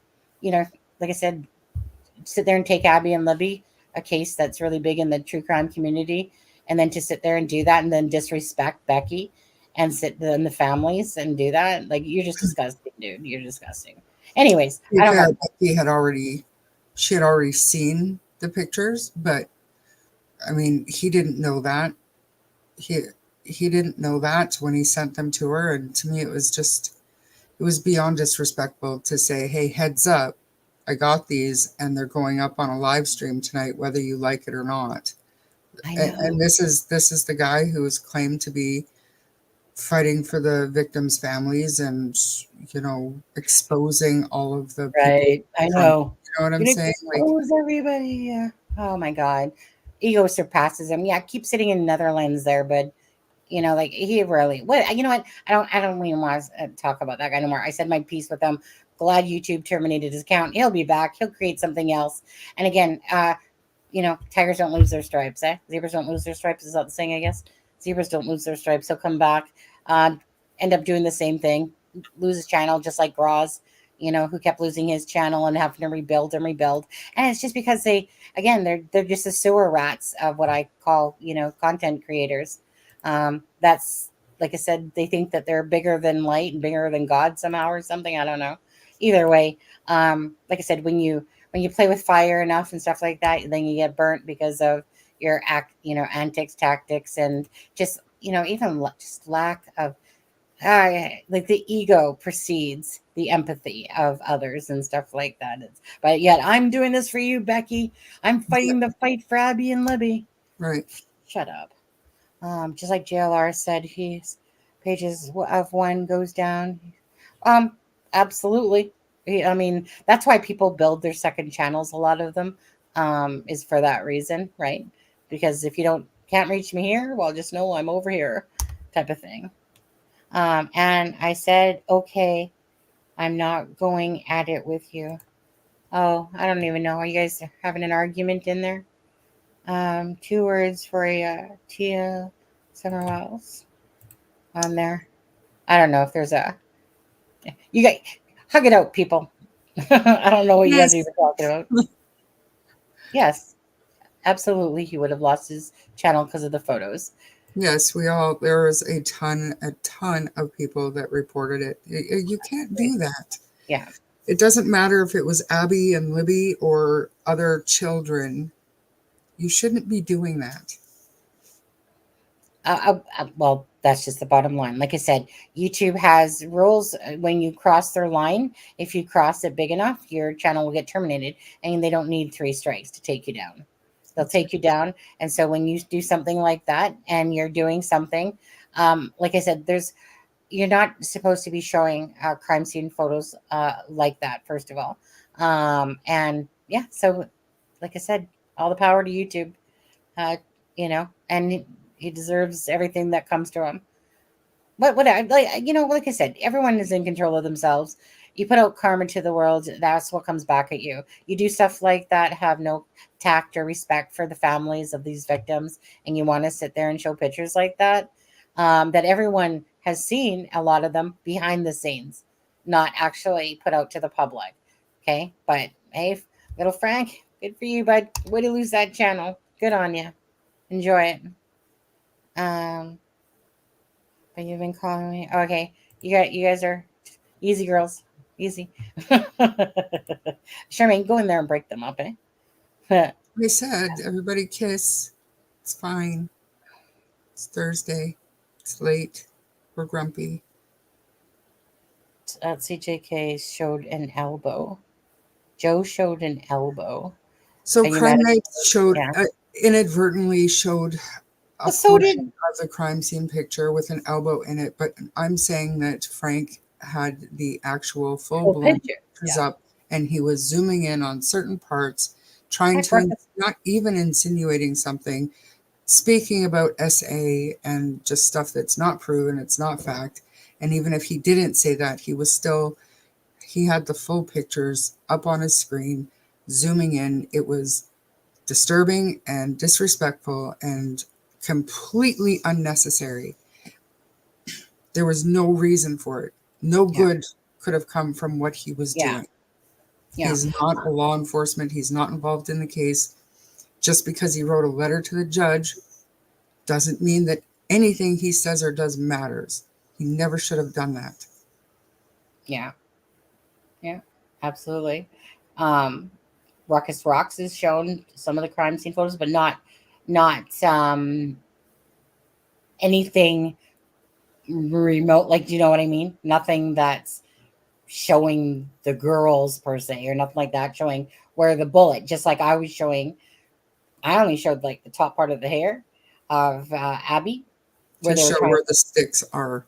where their sticks weren't. And no, Where the right, sticks exactly. are. Where the sticks are. You know, but they were saying some freaking Rudolph the Red-Nosed Reindeer antlers were coming out, because people are very gullible to that shit. You know, hence kind of why the F tree thing, pissed off the person. So that's why they sent out the F tree, because Barbara McDonald's version was like, no, that's not what the F tree looks like. Like you're putting out a version, type of thing. And then people believe that version, especially because it's coming from Barbara McDonald. And then it's like, no, this is the F tree here. Anyways. Okay. No, okay. Please, Robin and Anne. There's literally, I don't know what's going on with you guys over there arguing. There's no need of it, honestly. You guys have the rights to your own opinions on there, so there's no need to attack each one or each other and stuff like that. So, whatever's going on, please stop. To be honest with you, and honestly, that's Robin. If you don't like what Anne's saying, then just simply hit right click and block her if you don't want to see it. And same back at you, Anne, as well. But there's no need of it. Okay. No need for arguing in the chat and stuff like that. Take it outside, ladies. I don't think anyone here is pulling for a false arrest. I don't think Ali could give us more info, but that would mean they're spilling too much to the public and it would jeopardize the case. I think we're talking about Delphi on that one. No. They're talking about Sebastian. Anne is basically saying that she wants to see or hear more results from law enforcement themselves. And Robin, I believe, is saying that they can't divulge all of the information. So they're both not wrong. Oh, you couldn't block me if you tried, and you know it. Oh, block Shanae. Dude, Shibby. Yeah. Shabby. Yeah. Yeah. All I know is that I personally don't like watching two people go at it just because their opinions differ about stuff. It usually doesn't happen in here, you guys, but and there's nothing wrong with a good, respectful debate. Yeah. But it's turning into basically like, no, you stop. No, stop talking. That's what I'm saying. Anyways, go read. I'm not going to read it all. Was Ali can't say everything that we have. No, I'm not going to read it all. I'm not, because I'm not going to get into that. Because at the end of the day, Anne has the right to her opinion. Robin has the right to her opinion, and nobody is there to tell somebody else how to think or what somebody else should be saying. Right? We all have our opinions, and I'm very much a believer in that Charmaine can say whatever she wants in a sense, and it's not my right to tell her to say something differently if she doesn't believe the same thing as me. And it's not my right to tell her how to think or what Ellie should do or shouldn't do or this. If somebody wants to think a certain way, they have every right to. And everyone has to respect each other's opinions. So if you don't like what somebody said, at the end of the day, it's just too bad, because they have the right to say it as long as it's done respectfully. and Vroom. I know both of you actually, Robin and Anne. You're very nice people. You have a lot of nice things to say, good things to say. But this seems to get being heated because of the difference of opinions of it. But like I said, just agree to disagree. That's it. Because we're adults, we can do what we want. But yeah, just agree to disagree. Simple as that, and let it go. Yeah. So love you both, but just let it go. Who cares? You have your thoughts. Anne has her thoughts. You have your thoughts, Robin. Anyway, I'm happy the new dive team. Oh yes. Okay. You know what? I know we're gonna go here in just a minute.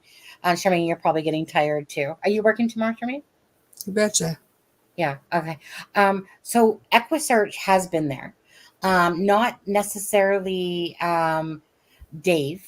No, Dave, but Twyla, I think her name is Yeah. Twyla, Yeah. has been there.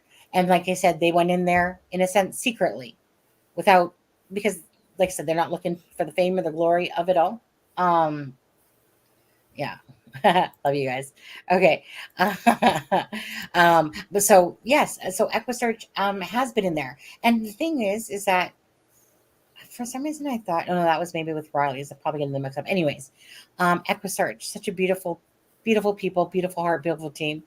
There are so many people, and I knew EquiSearch would join in at some point. But when I was watching Duty Ron, or meaning I'd seen Duty Ron's thing pop up talking about EquiSearch. And again, everyone's just trying to do their part. Sebastian's case is very strange. It's very odd to everybody, honestly. Like, anyone maybe that doesn't have the information of the LE, it's a very strange case to all of us. It's like Houdini. Like what? Like you look at this scenario, you look at this, you look at the mom and dad or stepdad, you look at, the dad. Okay, you're looking at every angle. Could somebody have abducted him? Is there a pedo in the area? Is there this? Did he run away? And the bottom line is that you really come back to no conclusion because there's just nothing that's leading anywhere. It's all leading to a circle and your head spinning because you're like, no, like there has to be something that has to show us something about what happened to him. But one thing I would like to know, Charmaine, is did he have access to online internet at school? Seth vaguely touched on that, but I don't feel like he knew the actual answer. Yeah.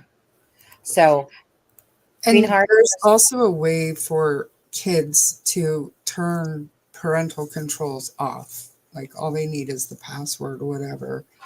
And yeah, well, I mean, exactly. the fact is that in this day and age, the internet is everywhere. It's very accessible. He is 15 years old, autistic or not. He's 15 years old. So it's completely possible that he had some kind of an online presence that his parents didn't know about. What says C. Taylor saying here? Brothers underwater recovery and narc divers in the water and CJ on the ground. Oh, CJ. Oh, okay, you're talking about Coming up. CJ from from Crime Concepts podcast. Is CJ Evil? CJ. Yeah, CJ. So excited.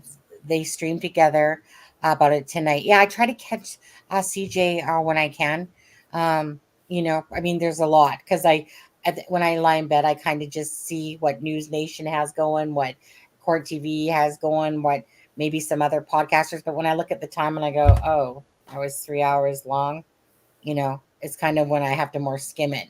But I try to catch up at nighttime with what's going on, with Sebastian's case or I was listening about the moms as well. And sometimes the other cases like Caleb Harris, has popped up. And I really wish that I could cover that one as well, because that's a very interesting one and a sad case. But I honestly just don't have the time. Not now, not working like full time. Right. And then, it's just can't do the same thing that I was. I mean, when I started this channel and I was covering Delphi, I just worked across the street here, come homes, typically do a live and, and I was like actually pushing myself in a sense. Like I was like spending all day at work and then coming home, doing a live and and I was doing that repeatedly. It's actually very exhausting. after a while. And so I just got to kind of balance myself because again, I've just started, right? Once I can maybe work from home and on my lunchtime type of thing, I can look at my computer and actually, look at things. That will be different. Um, when I can work home 3 days a week, but that's not going to be for like at least a month or so down the road here. Maybe a little bit longer because again, there's the secondary part, which is like the online shopping part of it all, right? Right now, it's just about the rewards part, but the next part is about the e-commerce stuff. So that's a lot. Yeah. That's more of a bigger monster. Um, Naked Diver God, food knows what I watch in bed at night. Charmaine watches. Sweet dude, Shibby. I think is there like a Shibby crush going on here or something? I don't know. I don't know. It's being weird. Yeah, you're being weird. Mark, where's Mark? Mark, step in. No, just kidding. Okay, you know what? I appreciate y'all for joining us tonight. Charmaine, it was nice to see you. Obviously, Adam, Adam knows we're live. Of And course it does. Yeah, I know he does. Has he spoken in our chat yet today? No. Or is he? No. Earlier. He's acting like he's all freaking busy and shit like that. He's like, yeah, I'm just too tired on there. But anyways, we'll talk about doing a live tomorrow. Maybe perhaps if just depending what Charmaine's doing, seeing what Aspen's doing. I'm doing nothing. Okay, if you do nothing, chances are we'll do a live tomorrow night, and so hopefully Aspen should be joining us as well and kind of catch up a little bit on some Delphi. We'll just do a mixture of different, it'll just kind of be a mixture, Yeah, because Jesse Vang had a hearing today. Kohlberger had a hearing today. What did Jesse Vang have today? I would be lying if I said I knew. Well, did they find the live visit? There's a link to the hearing that I was going to watch, and then that's when you put the link in chat, and I was like, the fuck, Sonny, okay, I'll get out of bed and do that. But who thank you. Did they find Elijah Vu yet? No, they did not find Elijah Vu.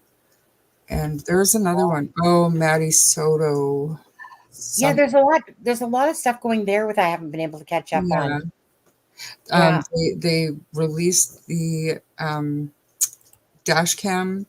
I don't know it's dash cam, but the camera that points in to when Stefan was arrested and being transported.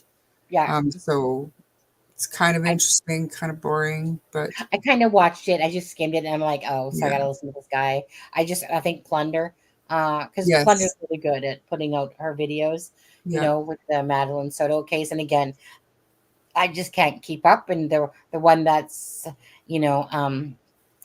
this one, the Sebastian case, again, I'd like to, read up on some updates and see what's going on with Madeline Soto and all that. And maybe I'll have time to do that tonight. But Sebastian's story for me, because like I said, I can only focus on so much, is really what's tearing at my heart right now, because it's just, thank you, Sunny and guest. Fight me, Shibby. Yeah. And another case that I tried to look up for the update but never seen anything was the Three Chiefs, to see if anything else had come out with their autopsy or toxicology. Yeah, I haven't seen anything. But there was no updates.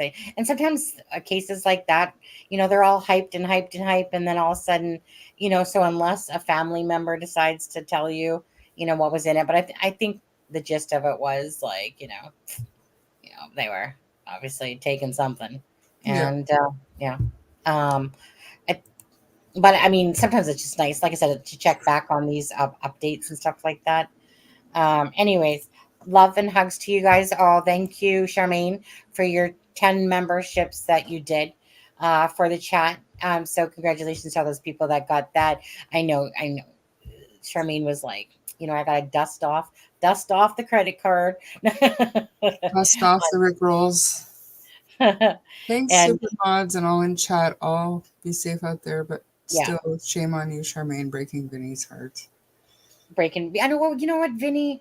I mean, I haven't been able to see Vinny myself, and I've been sending him a couple things on Twitter, and he's ignoring it. Vinny, Vinny. I want to say Vinny Barbarino now. Vinny. But anyways, so Vinny, I haven't been able to give him any, cheerleading, like give him a like, you guys. And he's probably growing too big to, he's probably gonna forget all about me. Maybe if I go in there and pretend like I'm a cheerleader again, and not pretend, I should say I was. He might go, "Oh, I remember that chick, the one that I ignore on Twitter." No, that. Anyways, you guys, thank you guys so much, and prayers for Sebastian, and of course, like I said, Charmaine's daughter should be exploding here anytime with the newborn, and then Charmaine's gonna be like we're gonna What? be like AWOL. Yeah, she's gonna be all this. Yeah, she's gonna be that grandmother that I know she already is, but she's gonna be like, what? I don't got time for this stuff. I got time only for my grandchild and spoil it and blah blah blah blah blah blah blah. Yeah. No, I missed you guys, and I'll make time. Yeah, I mean, yeah, and that's why I kind of was like, well, here's the link, because it was an unexpected live, because I was kind of expecting one to do one tomorrow with you guys, and then I thought, okay, well, here's the link if you do want to hop on and you do have time. But yeah, just trying to get used to things, and so yeah, and Yeah. that, and I mean, I'm a talker type of person, hence why the job that I'm doing is like perfect. Perfect. Yeah. Oh, I'm so sorry your wife died, but Aw. Tori, you're gonna have to send in the documents, for if you want me to transfer over her points. But so I had one guy like that today. But it's just like I like being very personable with somebody, and acknowledging like, so sorry for your loss, and Mhm. sure, no problem. You didn't, I like being that person. Here, let me do a little extra for you. Anyways, so Thanks, yeah, Bossy. That's very nice of you. the baby will sleep peacefully with Charmaine around. That's what, yeah, right. Charmaine's probably that one that like, rock goodbye, baby. Oh, you're sleeping, and then all of a sudden, no, I'm just kidding. Your baby, wake up! I want to play. I know, right? Babies are so precious. They're just precious. Anyways, you guys, Charmaine, is there anything that you want to say to your great audience that adores you? Since I mean, technically you're famous. No, I'm not. But bye, everyone. Thanks for coming, except everybody but Dude. Yeah, except everybody but Dude, right? No, thanks for joining us tonight. We'll see you guys tomorrow. We'll do a live tomorrow, and we'll see if Aspen wants to grace us with his presence. Anyways, if not, doesn't matter. Me and Charmaine will chill and hang with you guys. We'll talk about Delphi. We'll talk about some other cases going on as well. And again, if there's any updates with Sebastian, we'll still bring him up and talk about him a little bit. But we'll try to talk about some of the other cases that are going on. But anyways, you guys have a great night. You guys take care. And don't forget to please hit the like button and the share. Perhaps bring awareness to Sebastian's case. And if you haven't seen the video with the information and timeline, again, please like it or go watch it, share it at least, bring awareness on it. It has ways that you can help Seth out, in his quest to help Sebastian and just help with funds as he's trying to find his child and stuff like that. There's a lot of good people in this world. Anyways, you guys take care. Bye. A Norfolk night, the world is cold.